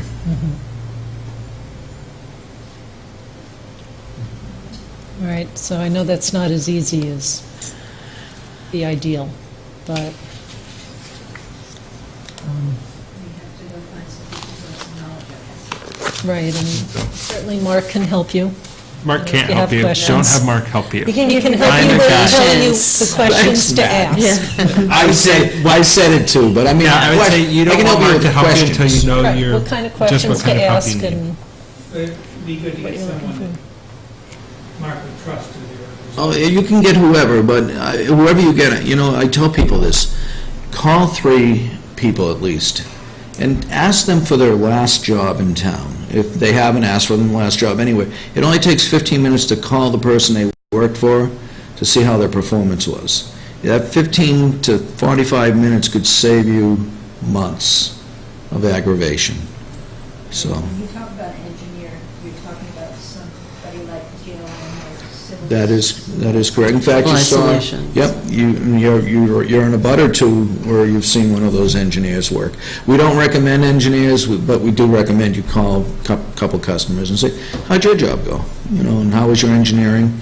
How, even if it comes down to a septic installation, ask, how was your installer? Ask for that reference. If they don't give you a reference, there's a story right there. We've been here long enough to see some resumes. Yeah. Yes, understandable. Right. So do we get something in writing? Unfortunately, I have to deny your building application because it doesn't meet our requirements. We can deny it, and it can sit there, and then when it's ready to approve, I can reapprove it, So, if the board, the minutes will be a record as well. Okay. And if they move ahead with some exploratory work, would you be able to advise on which would be maybe the least costly and/or most important step to do first, if I there's would a tell the engineer, do sequencing? just one depot, just do one perk, close enough to the system to try to figure out what the soils are there. And you do have testing not too far from your house, I don't know, maybe on both sides. Did you have any work on the other side too? So you have already information, your engineer can go out with their cell phone, hit SoilWeb, which is a University of California, Davis application. It has every map in this country. Hit the GPS, just hit the app, and the app will tell you the soil below you, to some degree. So that'll be based on the sort of of the surrounding maps. properties. It's based on the USGS going out for years when they were building roads to within some predictability, so that's how easy it can be. Someday they won't need any of us, it'll all be by the computer. But that's another opportunity I'd never even thought of, but engineers know about that. We share, I learned from an engineer 10 years ago or 5 years ago about the app, and most engineers have that application on their phone, so. That would be a quick way to know kind of what you get. And look at some of the plans that we have on file that are close to your home, so you get an idea. The property behind us goes up, and the property beside us goes down, so I'm not sure that Yeah. but they did put a new septic system in next door, down below us, so I'm assuming. Yeah, I remember being near your house checking the monitor pipes. They're at least 10 or 12 feet, I think, below us. Yeah. That's good, so you don't have ledge, so that's a good thing, at least down to 12 May feet. not. In our backyard where we're putting this is probably ledge. Okay, so, because the lots, yeah, that's true, as you go further So you're up, kind you of hit on the a ledge. hill. So if they have 5 feet below their system, it'd be hard to believe it wouldn't have 5 feet. Yeah, below. exactly. It can change, but that's... General you're getting- general rule yeah, of thumb. generality, Yeah. That's good. But you would also get variances. I would just Really say, big. just Right, because Potentially. technically it would. in the interest of time, it sounds like we've sort of fully done what we can do with this, and it sounds like anything else would sort of be informal discussions with Mark, although I think we also just have to be cognizant of, there's only so much advice, not that we don't want to give lots of advice, but sort of making sure that there's no perception of conflict or sort of anything untoward. It sounds like our general advice is retain the guidance of an engineer to kind of get a sense, and then they can probably give you better, more kind of directive advice than we're able to do, not because we don't want to, but just to kind of mind our role as a sort of approving body. Luckily, because it's an existing system, we are allowed to help you so that your property doesn't lose its value. And so we can give variances that maybe we wouldn't be allowed to give under Title V for other people. So that's good. I think I would just say, like, we'll have all those conversations Yeah, downstream. later. And There's so- one I can add, and Yeah. it's just that, I forgot about this program. Title V, they knew there would be constraints to do these type of changeovers, the replacement septic systems, so there's a betterment out there that, Ellen, you might have information that could be shared. No, you don't have that I don't have it. pamphlet? No. If you go, we can help you get to the DEP website to find out about the various betterments that are allowed to extend the potential for a low-interest loan. That's offered by the state, and they still offer it. I haven't heard that program ending. Most towns were doing it, but now they gave it off to the banks. So that's an opportunity too. I'll think of more if I can. Thanks so much, guys. Okay. Well, good luck. Thank you. Okay. Lisa looks excited. She's got her summary. Oh, are we there yet, or no? Actually, I'm going to let you. I'd knock my microphone at this angle.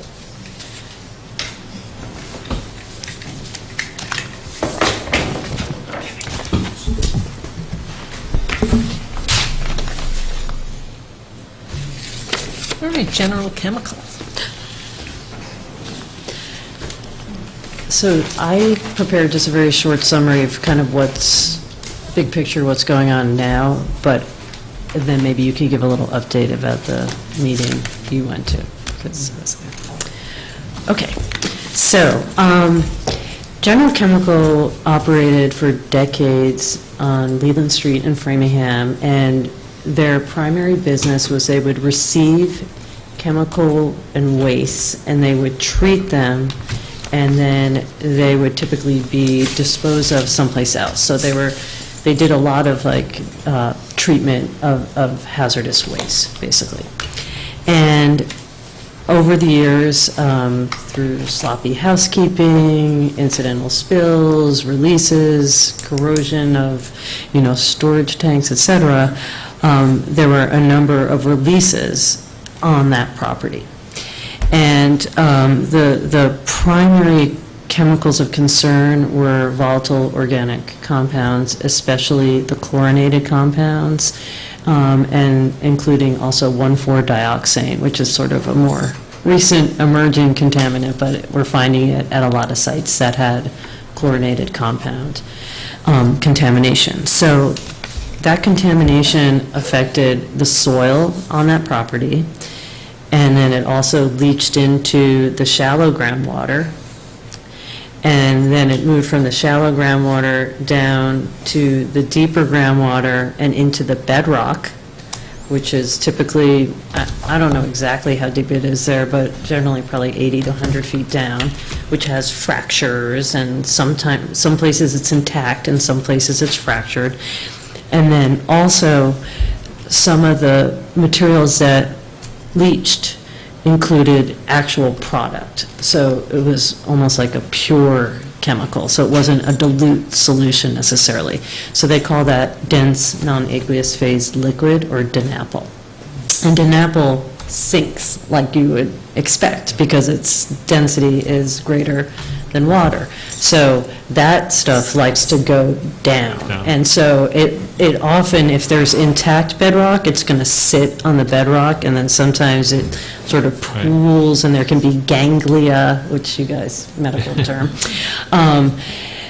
Or it can also sink into fractures and follow along, typically more in dissolved phase, along the fracture. So the fractures become like super highways, essentially, for the materials to migrate along. So you have shallow and deep overburden groundwater flow, which is based on, there's a flow direction, so there's changes in elevation, gravity pulls it, basically downhill. But then totally separately, things can move in these fractures in a way that has nothing to do Probably not with predictable, the just- elevation. It's much, much more difficult to map. So usually with fractures, though, they typically are trending either north-south or east-west, and there's a strike and a dip to the bedrock that you get through seismic information, and so you kind of map out the bedrock and you figure out the likely places it goes. That's a primer in hydrogeology. So, Although I will add Yeah. that mapping out the bedrock, technically difficult, never too sure, really costly. yeah, I'm doing it right now So on my to do it site, over, so- over big areas, I Yeah. think over a site, but if you want to understand regional. Oh, no, yeah, Yeah. we're doing it in like a neighborhood. It's very expensive. Yeah. It is, and it's complicated, and things don't follow. We had bedrock on this one site, typically 80 to 100 feet. We went 2 blocks over, we hit it at 5 feet. No one had mapped the bedrock. I was like, what? Yeah. What? So it can be very unpredictable in Yeah. terms of the formations. So the issue in terms of how the contamination spread is, so it started on the property, but then the shallow groundwater dissipated. contamination moved off property, and that's the vapor intrusion pathway that people are concerned with. So no one has private wells in that part of Framingham. So the Framingham area wasn't as worried about people drinking the water. Because but- like, it's down there, but not my problem, so well, I'm getting treated it's water. down there because they're all supplied by the municipal Right. supply. But they were worried about, well, these chlorinated compounds, they like to go into the air. So if it's flowing under your house, it's moving into the air, vapor intrusion, and that could be a problem. So what happened is, they knew they had contaminated a bunch of homes right around there, so they bought them. So they became unoccupied, so there was no exposure, so We that could have was multiple one way kinds of of dealing. light. Yeah, but there's a school, the Woodrow Wilson School, is literally abutting the facility, and somehow they're lucky, and they seem to be upgrading, and so they keep testing the school, obviously, because that's a big concern, and thus far, they haven't really found a lot. So the complicating factors are, there's an MWRA aqueduct that typically is only like a really secondary supply, Yeah. but they have used it in the past, and the groundwater contamination got into the aqueduct. So it's now affecting a potential public water supply, so Right. that's part one. Part two is, guess who's down gradient? Sherborn. So what we've been seeing is that there are wells, deep wells, because that's what we care about for our potable supply, deep wells on the property that have had contamination above drinking water standards. We have seen some limited testing in some private wells in like the Coolidge, Kendall area, and I think at one point in time in Coarse Brook area, Coarse Brook Road as well. And we've seen sporadic sort of trace levels, nothing above drinking water standards, although they completely have been ignoring our no detectable standard at Right. Sherborn. They're like, we don't care Yeah, what you yeah, drink, yeah. but this is good enough for the U.S. government. Well, and actually, frankly, the MCP, the DEP regulations talk about drinking water standards for potable. But the problems are manifold. One is that they basically said, we declared bankruptcy, we're walking away Right. from this. They had, I think they're down to 2 million escrowed. The cleanup plan, which is half-baked, even just using their numbers at that point in time was 3.3 million, and to was be it not honest, perfect? it's not a good cleanup plan, there's a lot of problems, we provided comments on it, Framingham, Natick, everyone, private citizens, about all the inadequacies. So there's a lot of concern about what the cleanup plan even is. General Chemical wipe their They're like, hands, "We're so gone." so they have an escrow, but it's woefully insufficient. And DEP has access to the funds now, so they hire what they call a SARS contractor to try and pick up the pieces to implement what they can within the confines of the monies that are available. Separately, there's been discussion of trying to see if it can be made a Superfund site, but that's not looking so viable under our current administration. Oh, right. No, I mean, there's no, Put the super back in super. exactly, so very, Back in super. very unclear if that's really going to translate into any money being really available. So So, right now, there's a cleanup plan that nobody seems to like, and that can't be funded by the amount escrowed anyway. There's a feeling of triage, like, well, maybe we should just start with the source areas on property first, try and deal with them to stop the bleeding, so to speak. Is that how these come out? I mean, I guess the question I have is like, if I drop a coin in the water, I've got my ripple going out. Is this actually, do we know enough about the diffusion characteristics of these chemicals to say, is there actually still the primary concentration at the Oh, yeah, source? they do, so what they do is they install these groundwater monitoring wells. So they have shallow wells, they have deep wells, they have bedrock wells, and so they have a network on and off property.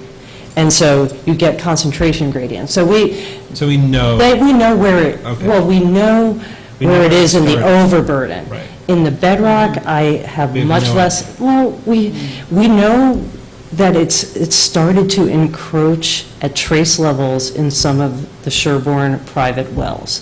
We haven't seen, a mother lode of contamination yet. But we may be seeing like the front edge of this is the time it takes to Exactly, diffuse and this. the longer the cleanup on the property takes, the more- higher the chance that there could be either higher concentrations in those wells or more widespread distribution. So neither of which are very positive. Desirable for us. So, I just want to yeah. interject, in reviewing the sampling protocol that the DEP used for testing the homeowners' wells, they didn't follow any of the protocols that would be required of an LSP or anyone else doing it. So What do you mean? the way Can you they collected the clarify? samples would have been done in a way that Bias. you wouldn't maximize, or you wouldn't capture the volatiles that were there. They didn't purge the system in the So house. systematically So it we already had a underestimate. chance to Whatever we volatilize see off. Yeah. is certainly there, but it doesn't tell us it's not more there because the protocol. It's But- likely much less than what was there, just, Based on the It's, technique, it's definitely Sufficient. possible. So, reliability or accuracy or. So at this point, DEP decided that one of the first things they're going to do with their contractor is do some monitoring. Let's take a snapshot of things now. So I looked online to see where they were going to be sampling beside the facility and obviously the MWRA aqueduct. And there were a couple locations in Sherborn that they asked for access, so they are going to be sampling, and that included Sunshine Dairy, and it included a residence on Coolidge Street. Those were the only two locations that were residential in Sherborn.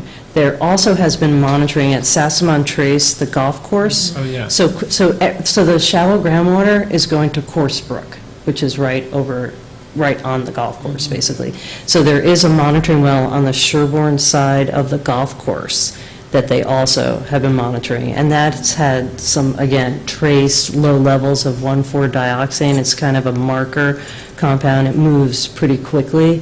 So it's sort of a sentinel kind of thing.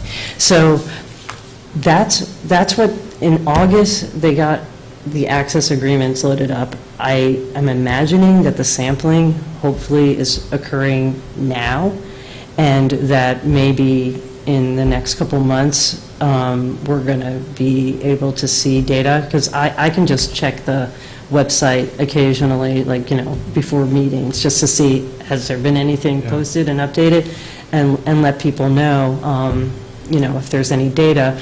But the pace is going to be slow.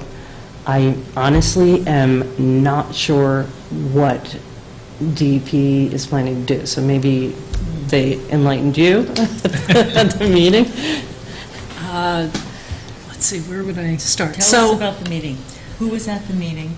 Who was What at was the the meeting? intent- So what there was have been the intent of the meeting? There have What been was the meeting? several meetings, a couple of meetings. They've been held over in Framingham in the town hall there.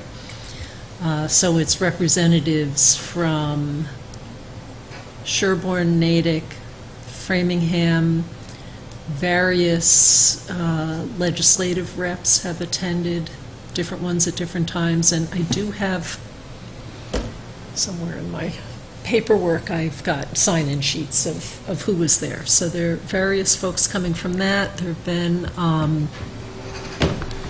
town administrators, some of the health agent in Framingham, sometimes a health agent from Natick, Sherborn folks. We have Ethan attending. There's TRC and Drew Smythe, who's done most of the technical work over there. So he has a lot of details in his head about what's going on. And the discussions have been around, right, how to deal with the complexities. Of course, the first meeting was, well, are we sure we're even going to be able to get the money from General Chemical, however paltry? So, but that did come They through did by the cross second that meeting. bridge, right, yeah. And then it was discussions about how to spend the money. So certainly a request I made was, please don't hire a consultant who's going to feel compelled to reinvent the wheel and study this again, as Just opposed start to, cleaning it up. they've got to accept what everybody who's been studying for 10 or more years feels should be done and not reassess, because we'll chew through that Right. $1.8 million in no time. So they claim that they have, and I checked with them again last time, since now the monies were there, and they're ready Accessible, to do yeah. some testing, as you mentioned. So they meet with the consultant before they do any work and agree to how much time is going to be spent. It's going to be done specifically before moving on. They've been trying to cut back on what the old sampling regime was to have something Right. less expensive is really the goal, and they're picking wells that they feel are representative of the most important ones to watch. So I can't say there was unanimous agreement in the room about the choice of wells, but it was discussed, and maybe they could vary which ones they do. They've tried to talk Yeah, about, well, what kind of frequency should we I have was for the surprised different that there were things, so- none from the course for Brush Hill, that area, because I thought those were some of the ones historically that had trace levels. So you don't need to do every house, Yeah. but pick I a say, representative you're trying to one. get a model, and so you need data. Oh, yeah, you get access, but that's what I'm saying. They already, getting access to sample someone's wells, like, we want to make sure your well's not contaminated from the from the site. Most people will let you in for that. I mean, Although, it's I think a there are split. people in town who didn't want to participate in it. Because they're like, Yeah. I don't want you to label my well as a failed well, because if I ever want to sell my house, be like, Yeah. it might be Exactly. a Superfund site, then it'll get better. Would you like to buy? Right, yeah. Well, but the thing is, if you have knowledge that it was contaminated by a site, you don't have responsibility to clean it up. They have responsibility to clean up. And I can tell you that even DEP would prioritize monies to protect a resident's potable well. So if they have $100,000 and it costs $50,000 to fix an impacted, contaminated well at a residence, they will put the money to that before they'll say like, oh, there's this deep soil on this property that no one's accessing. So, it would, so the negative side and I guess the thing we need to stay on top of is, what are we seeing? What are the trends? How hard we should push DEP to maybe include other wells if it looks like, conditions might be getting worse or have a higher probability of more impact, and then educating those people who might need to get their wells sampled about why it's a good idea to do it. Ethan has been talking to some homeowners Yeah. to try to encourage them to test. Not a lot, as you Yeah, said. right. If we can just get one, it would be a step in the right direction. So, and maybe the Board of Health could fund that somehow, just so we know Right. what's going on, because, again, the So then budget we would is just just need- so very tight for Yeah. DEP, for all that they need to do. And the numbers are, But once they were you- getting 1.8 million, you mentioned the 3.3 Yeah. million. Yeah. The EPA experts on this particular type of contamination recommended a preliminary cleanup program that wasn't even going to accomplish everything, but get started with 6-point-something million. Million. So Yeah. we're way far away, and people seem to be generally in agreement that that would be the best thing to be Right. doing, but it's 4 times what we've got, roughly. So, Are there ways to leverage, just in terms of thinking about I'm sure there are lots of questions, like this hasn't been something that's been heavily on my radar. Are there things we can do to support those parts of Sherborn that are impacted to kind of make sure that we're sharing this information with impacted homeowners, just so they know? Because if this were going to impact me, and you said, hey, you may want to test, like, I'd test because I want to know, because I can't take my consumption of the stuff back, like. There isn't even that much data, though, that actually that share. I could say I have my arms around it, because it would be easy if I had, a well network in Sherborn that I could say, oh, okay, it's really clear it's not moving Right. in this direction, but this block here looks like it's most, I haven't even seen enough of that data to really put my arms around what looks like, quote, the problem. I have a general sense of where the down gradient is, like I said, Brush Hill, Coolidge, Kendall, that area is definitely the closest and most vulnerable, but, it could be, maybe it really peters out, so.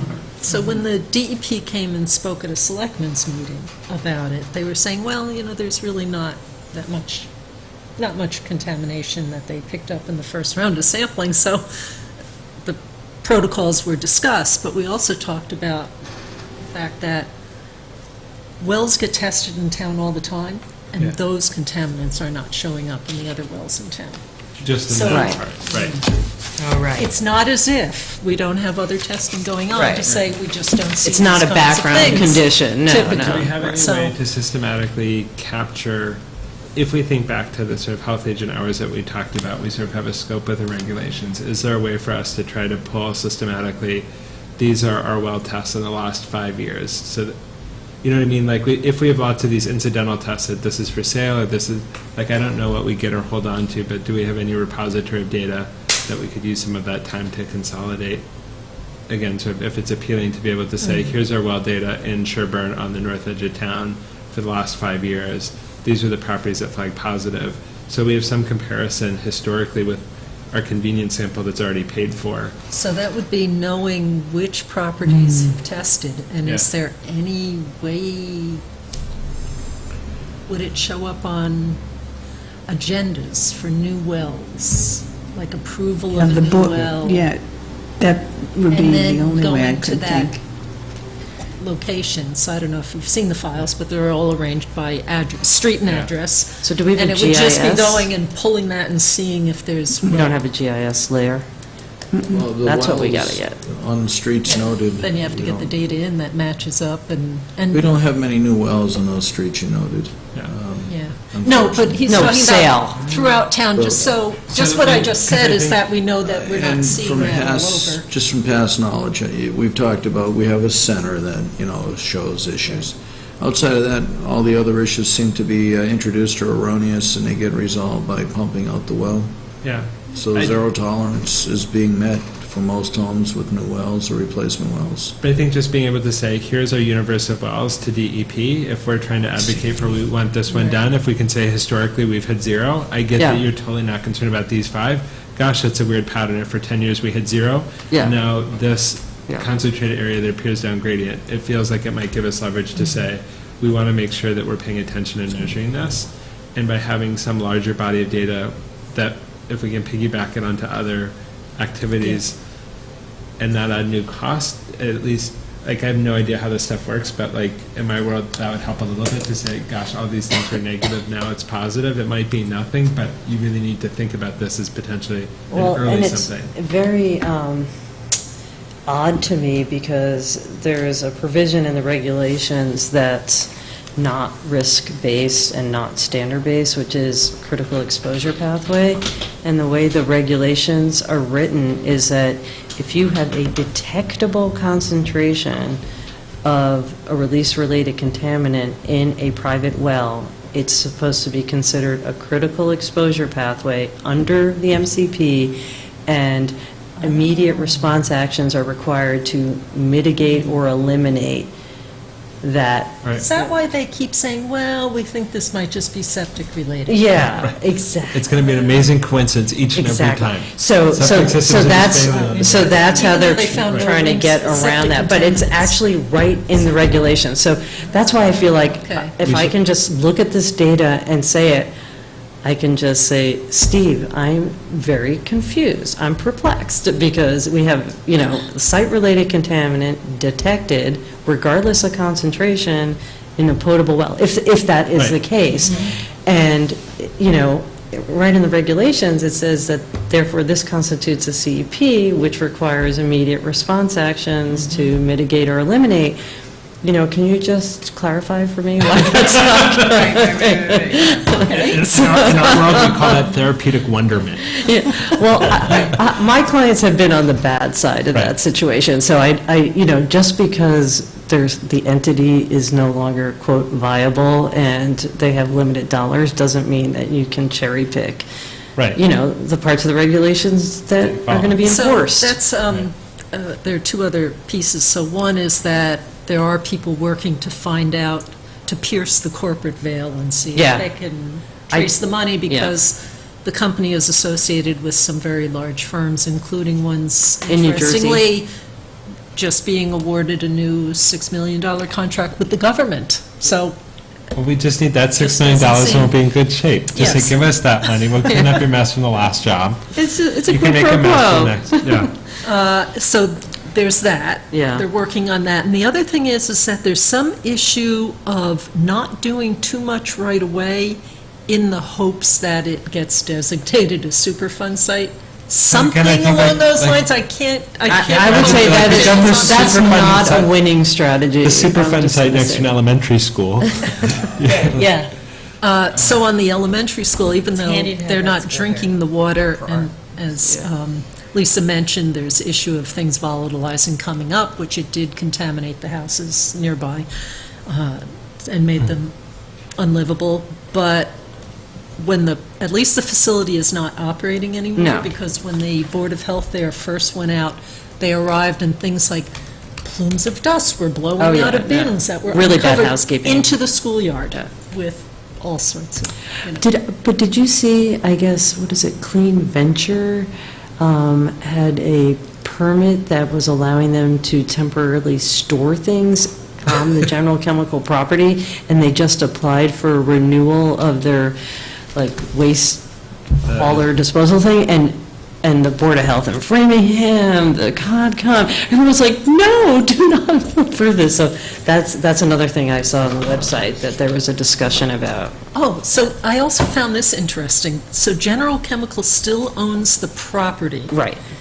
but is taking no responsibility for fixing the problem that they're leaving behind, but they won't grant access to the DEP to do testing, monitoring, cleanup, nothing yet, unless they make an agreement of some ridiculous sort. I'm sure it's like an indemnification, Right, like, yeah, sure.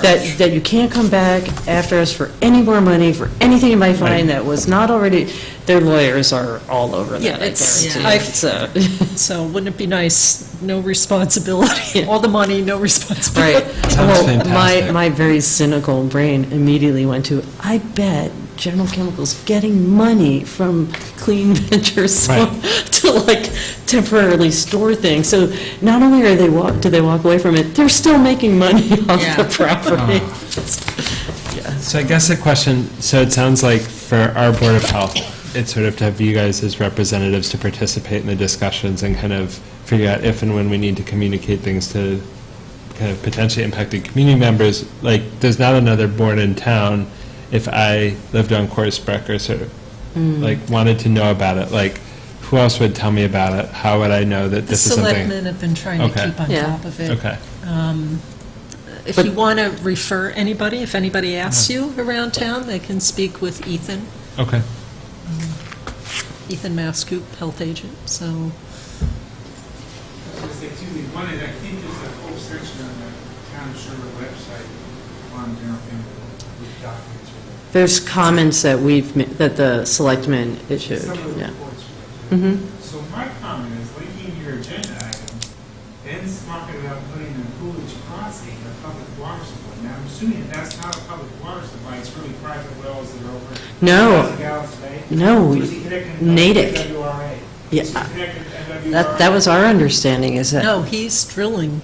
no, I think the new proposal might be to. Yeah, it says Yeah. either or. We haven't, So it says I haven't either or. seen the most recent, but those are the rumors that I had heard, is that he might actually be attempting to connect to public water supply, which would be a huge relief, because not only would there be concern that those wells might, at that kind of pumping rate be contaminated, it could also pull more of the deep plume into our neighborhoods. Yeah. 288 Yeah, exactly. So Except- that was my concern I'm about not that. as hopeful, only because the connecting to Natick was the original idea. And So if it's now either or, to that's also. spend all that money to apply and drilling the wells I and all the don't- rest just doesn't, We'll have to look at the Yeah. PowerPoint, Mm-hmm. so. yeah. Well, thank you so much for the update in the Yeah. background. In terms of, like, if he has to put mains in, maybe the other house in Coolidge could get access to. public Right, water. right. Ways to- That would be neighborly, that would be neighborly. Well, I mean, there's ways to- buy that house, and it's Right. gonna be the pump house. Water supply is public water supply down in Dover. This when they built that development, which is by the mobile station. Oh, Because of the development in town, Village Way development Mhm. caused them to put in public water supply in town, I'm not sure how it's structured.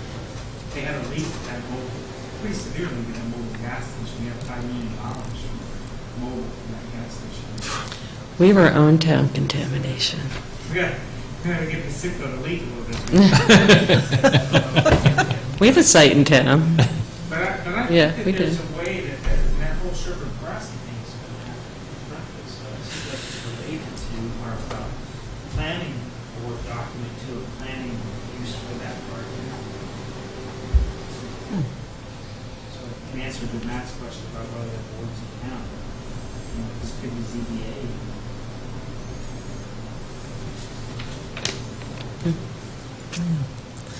okay.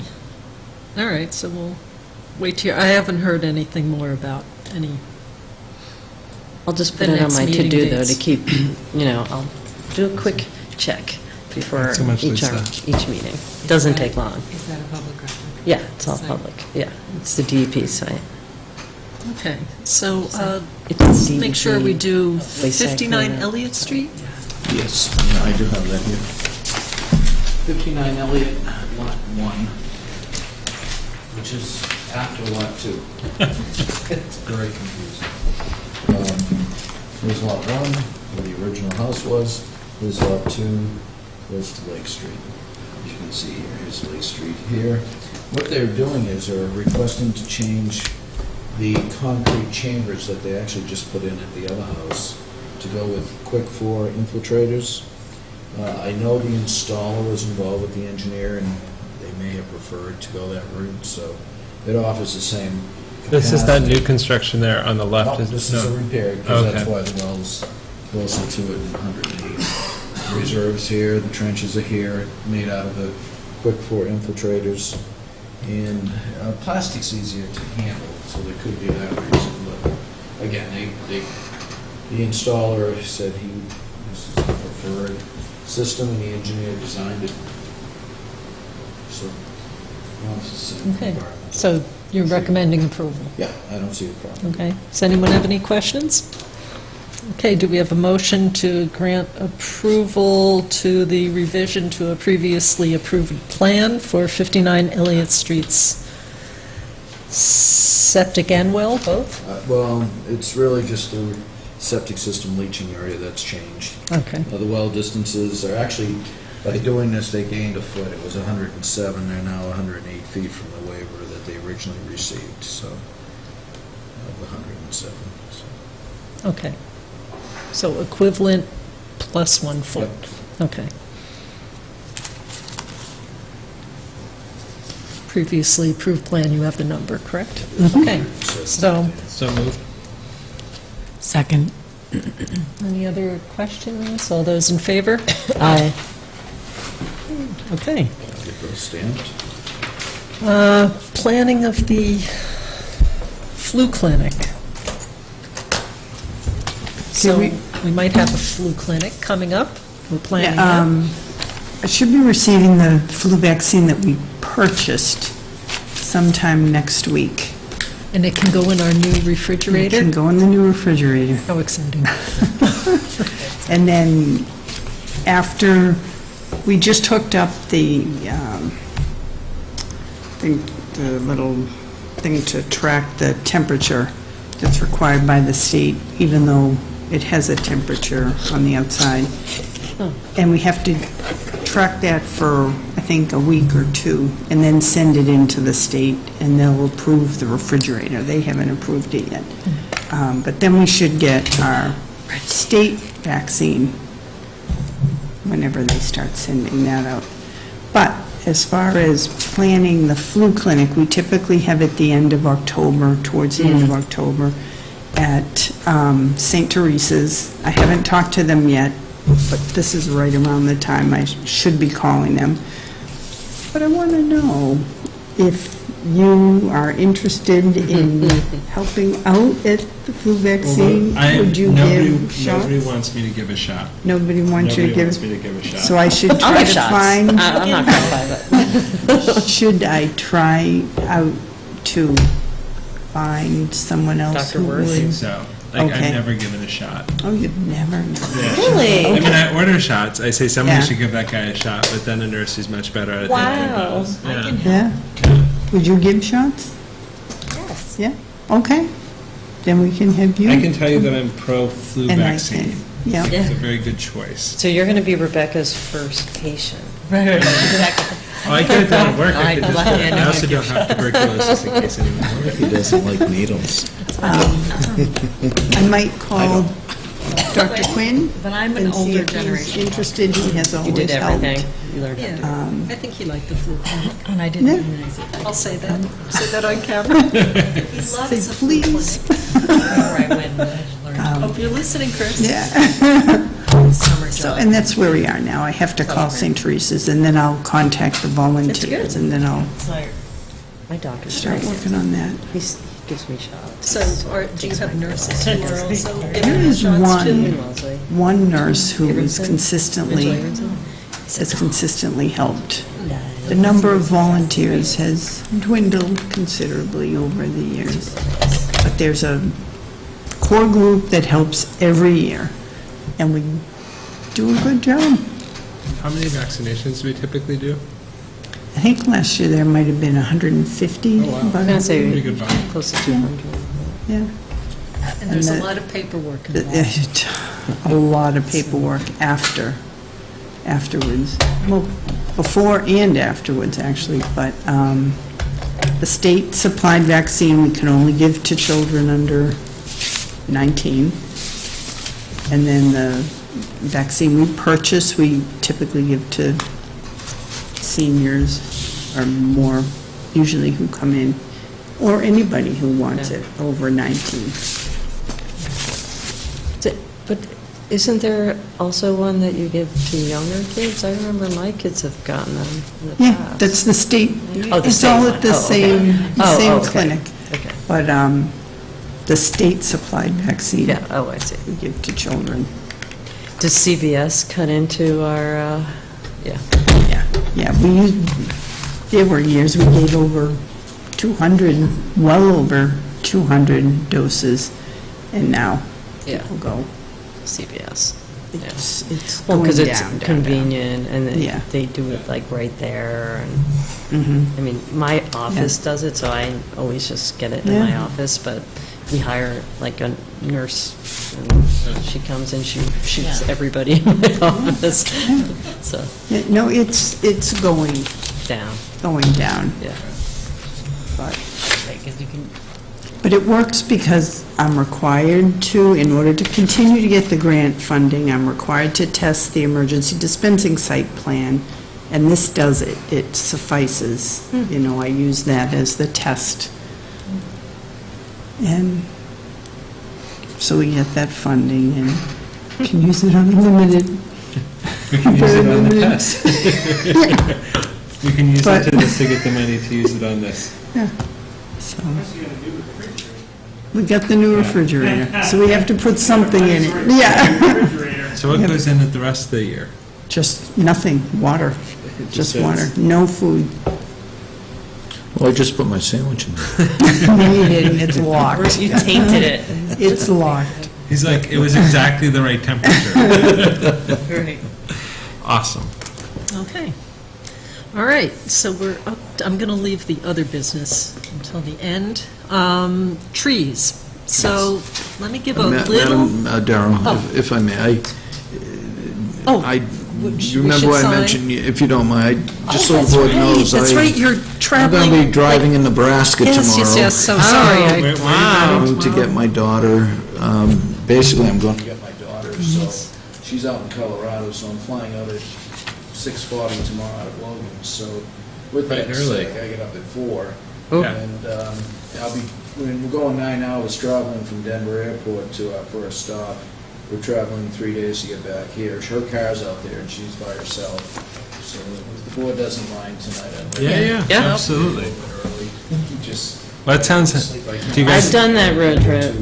I believe tomorrow, all I'm going to remember is cornfields from what I've heard. Yeah. Yeah. So, So Books many on- cornfields. books on tape? So many. thank you for your understanding. Absolutely. Appreciate it. books on tape, playlist, what's your plan? It's a lot of car. Yeah. Talk about life. Yeah, we'll get to know each other a little better. Just, thank you so much. So, is there anything else on the agenda besides that? Yeah, if there's anything I need to help with, I'd be glad to. I don't think so. Yeah, it looks Mostly like, just trees and Yep. minutes and stuff. okay. So while everybody's signing, so that we can pass that off to Mark, so he can I take appreciate it. off. Thank you. You're going to be okay on So the background on trees, a little bit, just so you know where we are. I recall reading information about trees in Sherborn and issues around driving safety and do trees near the roads pose a hazard or whatever. And I believe you might have done the research for this 10 or so years ago. I found it really interesting that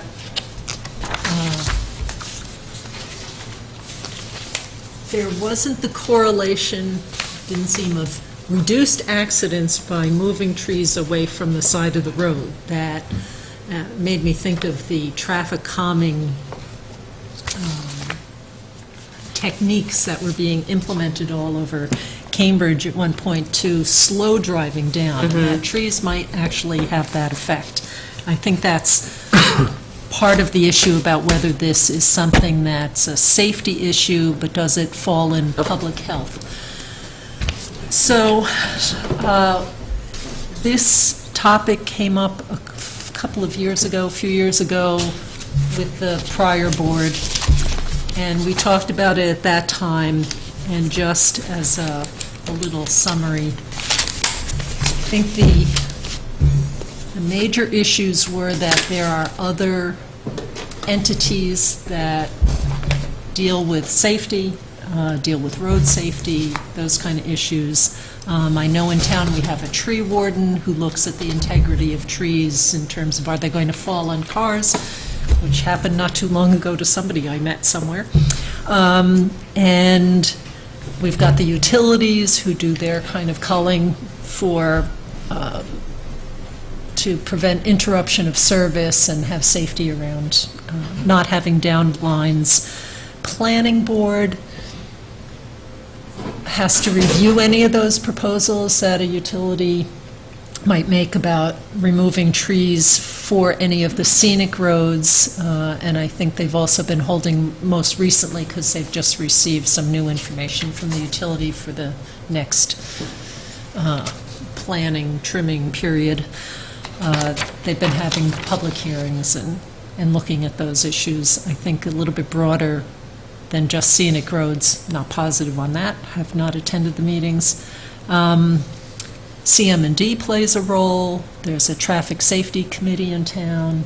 And there's also a more general safety committee in town that Rebecca is the Board of Health representative to. So I don't know if, did trees come up at that meeting as well? Okay. So what the Board of Health voted on or determined last time that it was discussed is that there were others who had responsibility and engagement with the issue, and so even though there may be some relationship to health, that there were others taking care of it. We had a way to, a method to weigh in through the generic safety committee and what have you, and so it was determined at that time by the majority of the board that this would not be something that we'd explicitly pursue on the Board of Health. So, so that's why I phrased it this way here, because there was a determination in the past, but we have a new board, maybe we have new circumstances, and so was asked whether we could revisit the issue, and so the point was to make that opportunity and explore it, but then I'll let you describe, because I gather there's stuff going on now.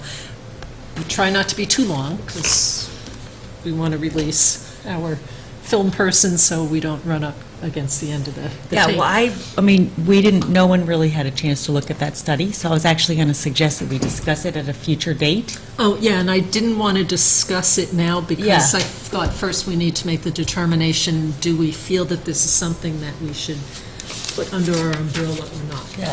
So so there are like multiple different things. I think it's interesting because I think I think one of the philosophical arguments is what is the role of government?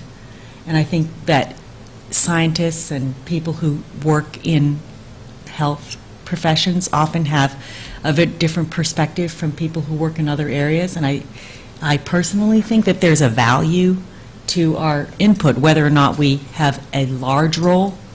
I think the input is relevant. And, the same way, our selectmen have been discussing General Chemical and West Nile virus, and, people have different perspectives, and I think it's really valuable to get lots of different perspectives when discussing issues.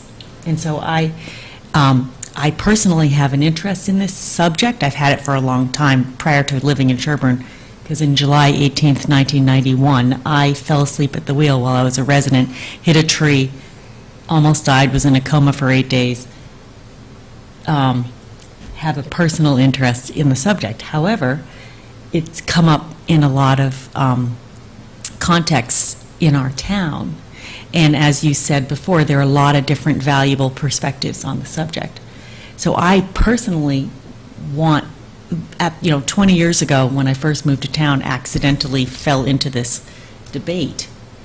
Not because I wanted to, but because I didn't know that the debate was as big as it is. Anyway, and That's currently how I feel about mounding. I know, exactly. And the thing that I think is really interesting about our role on the Board of Health is I think that sometimes epidemiology and statistics, it's all public health, and we have a different perspective. And with driving anyway, physicians, clinicians are the method that information and counseling is directly disseminated to the general public. Every day in the clinic with Epic, I have to talk about seatbelt laws and driving safely. It's really interesting because that's required now in our electronic records with the Affordable Care Act. It's, so we actually are discussing these issues on a daily basis in medicine. It's not directly related to my specialty at the moment, but it's related to the practice of medicine, and I think it's interesting. So 20 years ago, I was involved in the group who did a safety study, and part of the reason that I got involved was because I thought it was interesting that people were talking about safety, but weren't actually quantifying or examining safety from the sort of methods that we use to discuss it. And so we just tried to look at some objective data. And I think it's interesting and worthwhile, but the reason I wanted to bring it up again is that it's been 10 years since the last study was done, and I'd like to go and do the next phase of the study, and I think it might be relevant as long as it's kept in the context of public health, not the debate of where the trees should be, not the debate of the things that the other committees are doing. And so I'm planning to do that, and I wanted to know and so I was thinking that you guys might be interested in reading it. That's all. So I just thought you might find it interesting, and I think that we all should collaborate with our other town committees and appreciate each other's different perspectives from our backgrounds. That's all. I think as a cyclist, to me, that's just probably one of the biggest safety issues on our roads, both as a driver encountering cyclists and as a cyclist encountering drivers. I see it on both sides, and I try and just be safe and fair and follow the rules of the road. But I mean, in terms of road safety, I think cycling and some of our intersections, to me, those jump way to the top in terms of increasing the potential for accidents. And I mean, I did take a quick look at that study, so I see that there isn't an overwhelming correlation between, it doesn't appear to be between the trees and the number of accidents, but rather the volume of traffic, the speed limit, and the speed that people are traveling on the roads. The wider roads seem to have just as many or more accidents. Yeah. than the skinny It's like human behavior is really what we're dealing with. Yeah. And now we're complicating it by throwing in marijuana and opiates to our mix. Cell Which, how do you control human behavior? What we do is we look back and say, oh, gee, exactly, text, cell phones. But it's, so it's interesting. And one of the other things, which I don't know if you noticed, there were more telephone poles, involved in accidents. So maybe cell phones will fix it. Exactly, right. And so, but, it doesn't, I'm not sure we have a solution to the problem, but it might be interesting to just look at it from a public health perspective, I sorry. guess what I sort of struggle with is, sort of reading it, like I got a chance to look through it, I think it was really interesting content. I guess what I struggle with is it feels like we haven't had a meeting yet where it felt like we didn't have enough to talk about. And I went Oh, I know. to the ZBA meeting, it's Yeah. like they talked about 2 things and they were done in an hour. Yeah. And so I guess I'm sort of hesitant to. Yeah, Take well, I it don't straight. think the Board of Health needs to have it as an Yeah. agenda item.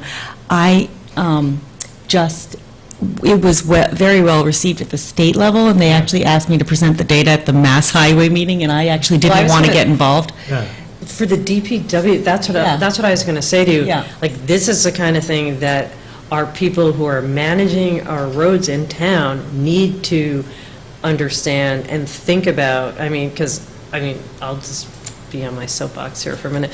There have been decisions made about intersection modifications in town that I would seriously doubt have improved the safety of the Right. typical driver on some of those streets. And then there are some intersections that are just very, very dangerous and have been since the day I moved into town, when you're having to look backwards And and probably the since smaller road 1750. has the right-of-way over the larger road. That just doesn't make sense. So, I mean, I see a lot of things that, in terms of our road structure, that I think this would fit really well into as a safety issue and a planning issue for our highway department. Yeah. So to me, they seem like the perfect kind of Yeah. nexus. So I Yeah, have a so question the- then, how has the safety committee meeting, the general, not just the traffic safety committee, but the one that you've been representing the Board of Right, Health, so I've been on the- How does that go? And Well, there are a lot of different where on that? subjects that they're interested in, and this has not been discussed because I wasn't going to bring it up until I did stage 2 of the study, because it's all old data. This is like 10 years ago. Yeah, 99. It was interesting. The thing that I thought was interesting at the time was that we found out what we already knew, which is that accidents correlate with driver's speed, Volume. weather, and, in alcohol, and, and now, and then the streets where the accidents were the ones that are most heavily traveled, okay, well, that's kind of logical, sort of common knowledge that isn't so great, so it just confirmed that, and it was just an observation of incidents and stuff like that. What I think would be interesting is whether the trends are still moving in the same direction 10 years later. Was the method reliable? So. And I don't know. Yeah, so let me go back. So I maybe mostly- the way this is not what the question was, it's just that you're planning to do some more research, and Yeah. you just want to know if we would be Interested? residents who'd be interested in reading it. Yeah, because I don't think that we need more work on the board, and we have enough that we have to do that's actually important. But what my interest in this is more, what perspective could we contribute to the debate that might have some merit, that isn't my personal opinion, because I have some personal issue. It's more, can we learn something that might be of value in the big picture? Yeah, I mean, to be honest, I worry about scope creep Right, for like, I this don't want committee. this to look nice And we're Board of Health, we're not, Less we're not Board of Health and Safety. Right. And even though they are intertwined, it Yeah. sounds like we actually do have certain committees in this town that have that as their primary function, mission, and objective. So I think there's other places this really is Yeah. important I don't research have to stuff. bring it back to the board at all, if you don't Yeah, want to. I would love But to I don't read it think as the a board co-citizen. did, Yeah, I'd love to read as a co-citizen, Yeah. just because I think Yeah. the question of, I think all the points you make about when I drive through Sherborn or I drive through Holliston, it feels very different. And I really like the way it feels to drive through here. And I'd be concerned about patterns that use the auspices of safety without any of the data Right. to change that. Yeah. And so I think finding that balance is an important one. I think I might suggest that it's sort of a little bit outside of the scope of the Board of Health, but it doesn't mean there's a fellow Sherborn, are we Right. Sherbonites or Sherbornians? I want to be a Sherbonian. I think it's Sherbornite. Yeah, I don't know. Well, that's kind of was my intention. I was mostly, my reason for bringing it to the board was because I wanted to only discuss the relevance in public health, because I think there is an angle which has to do with pedestrian safety, driver safety, these are the days. The design, most of the context of those. People are injured or die, that's unhealthy, and we are Right. the Board Right. of Health. But beyond that, I don't, right, I think doesn't it's sound like- interesting, and I think it's important stuff to consider, as you were saying, bring in Yeah. these I think other it's an ideas and interested make sure that citizen. they're Also be an considered agenda rather item, than if there are knee-jerk. pieces but- of the safety to kind of say, I want to make sure, for people who may look at the minutes or watch the videos, if there are things that came out of that safety committee that you say, boy, I think this is an important public health issue, I want to make sure. Educate. Yeah. That, I think Well, would I be a very won't, reasonable. it hasn't actually gotten to that point, and I won't even, I'll just wait till I'm done Yeah. and but- just tell you. I just thought I would see, I just thought I wanted, I don't know, I just thought it'd be worthwhile I think it would be reporting great. back to you I because, think it would be a great agenda item to sort of report back as the sort of phase two is done. If the Yeah. issues that you sort of identify in your role as a liaison to the safety committee to say, gosh, I want to bring that back, I'd say that certainly seems like in scope for an agenda item, although it seems like it's out of scope for sort of oversight or approval role. Right. If we Oh, want yeah, to say this is an absolutely. I important don't thing that think we want to it's- kind of bring back periodically to say, here's a kind of 15-minute update on what we talked about, I would certainly have no objections to that. yeah, well, that's kind of was my intent. Yeah. I've got 3 or 4 strength points. One is you may look at also trees and the severity of accidents that Daryl hinted at. Not just the trees' role in the severity of the incident in addition to the frequency. Because if the frequency's not high, but the Severity's high. rate, if the outcome Death. is much worse, then the net impact could be even. Yeah, well, we're limited by, The stats. yeah, we were limited by the data. I mean, the original study involved the police database and I can tell you severity probably. and the Dover Sherborn Press. And one of the assumptions that was made was that if something was severe, it would have been indicated. Who knows if that's true? There were a whole bunch of other things. Ambulance was called, for example, say we required an ambulance or something, Well, I don't They know call an what ambulance this, pretty much now every the time, state so- is tracking it in a huge database electronically, and I don't know, I haven't actually gone through it, and so I don't know how much of that information is tracked. There's an interest in anonymity that didn't exist before, that, the chief of police handed me this like 4-inch pile Here, go look at this. of accident reports, that was interesting to go through. Two other issues, the reason why the trees are coming up now are twofold. There are with this to this Eversource, plan now that we're going to much more aggressively cut down trees. They need to cut one in my Except driveway. except that, See the blue ribbon around town, those are all the blue ribbon. yeah. trees. Right. No, They I'm need very the familiar wires. with that because of the committee that I was on, and, So yeah. Ed Wagner, before he left, the CMD director, also created a database of all the trees in production Yeah. for safety and for think they're- because of the that health was- of the trees, mm. lack thereof of health of the trees. So there's the CMD has a new database to that, and Eversource has a more aggressive plan. Right, So that's causing it to be. yeah.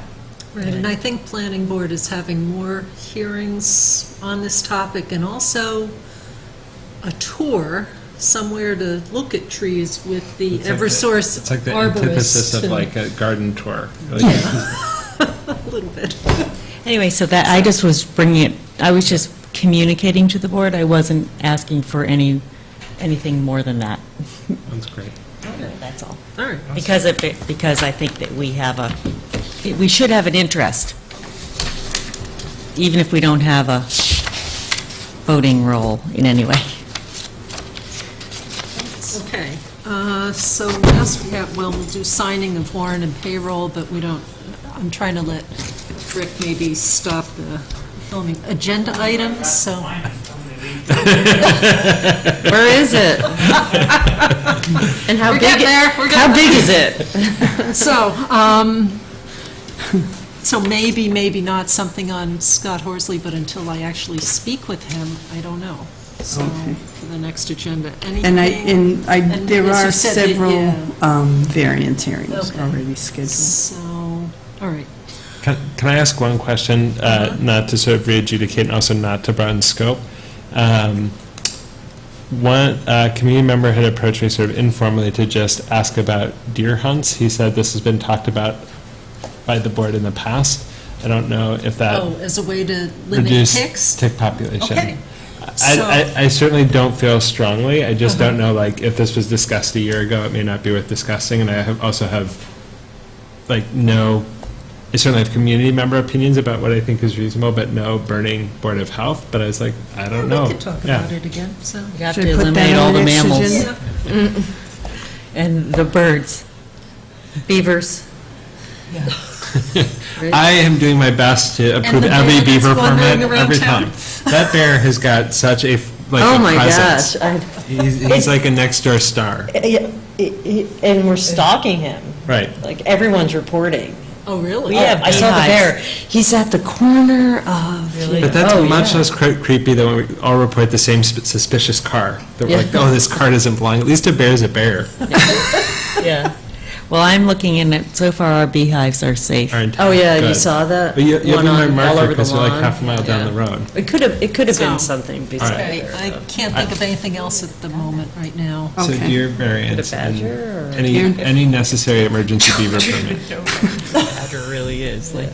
We're ready. They can be big. All right, so we'll do payroll, and then approval of the minutes. I know I sent in my comments, but I didn't bring those. so- I only had that There- one. there's Had toil. anything on the I was so Toil, excited. toil.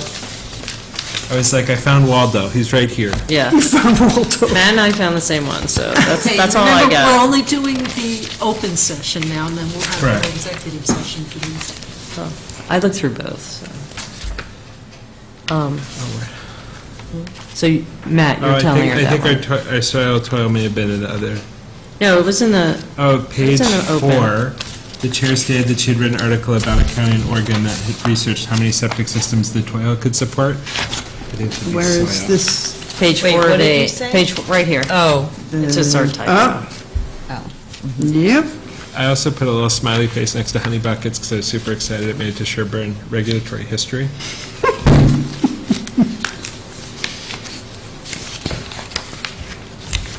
That was all I had on the open minutes. And is this copy with the possible edits that I have suggested? I can't remember. This copy does not. I have your edits, and that was,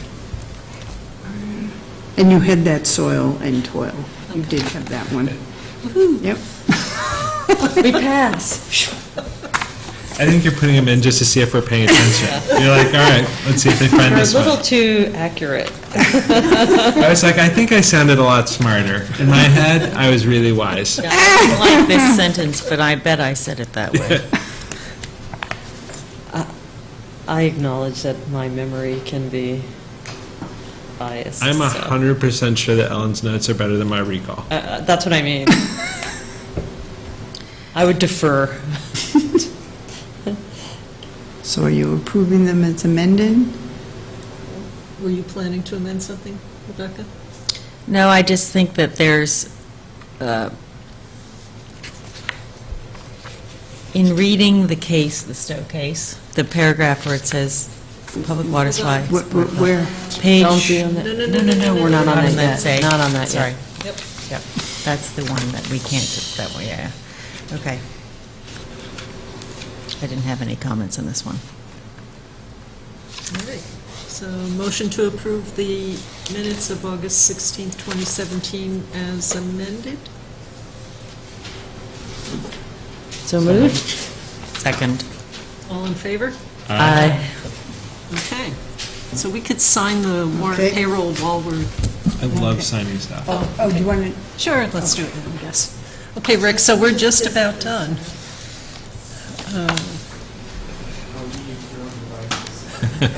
Have a good night. We'll miss you.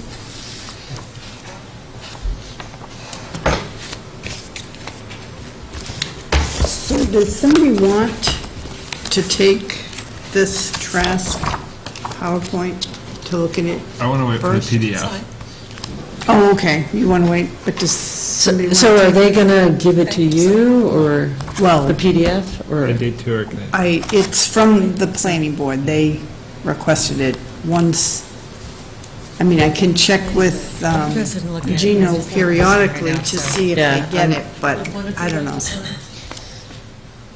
I mean, I don't know when, or do you want this?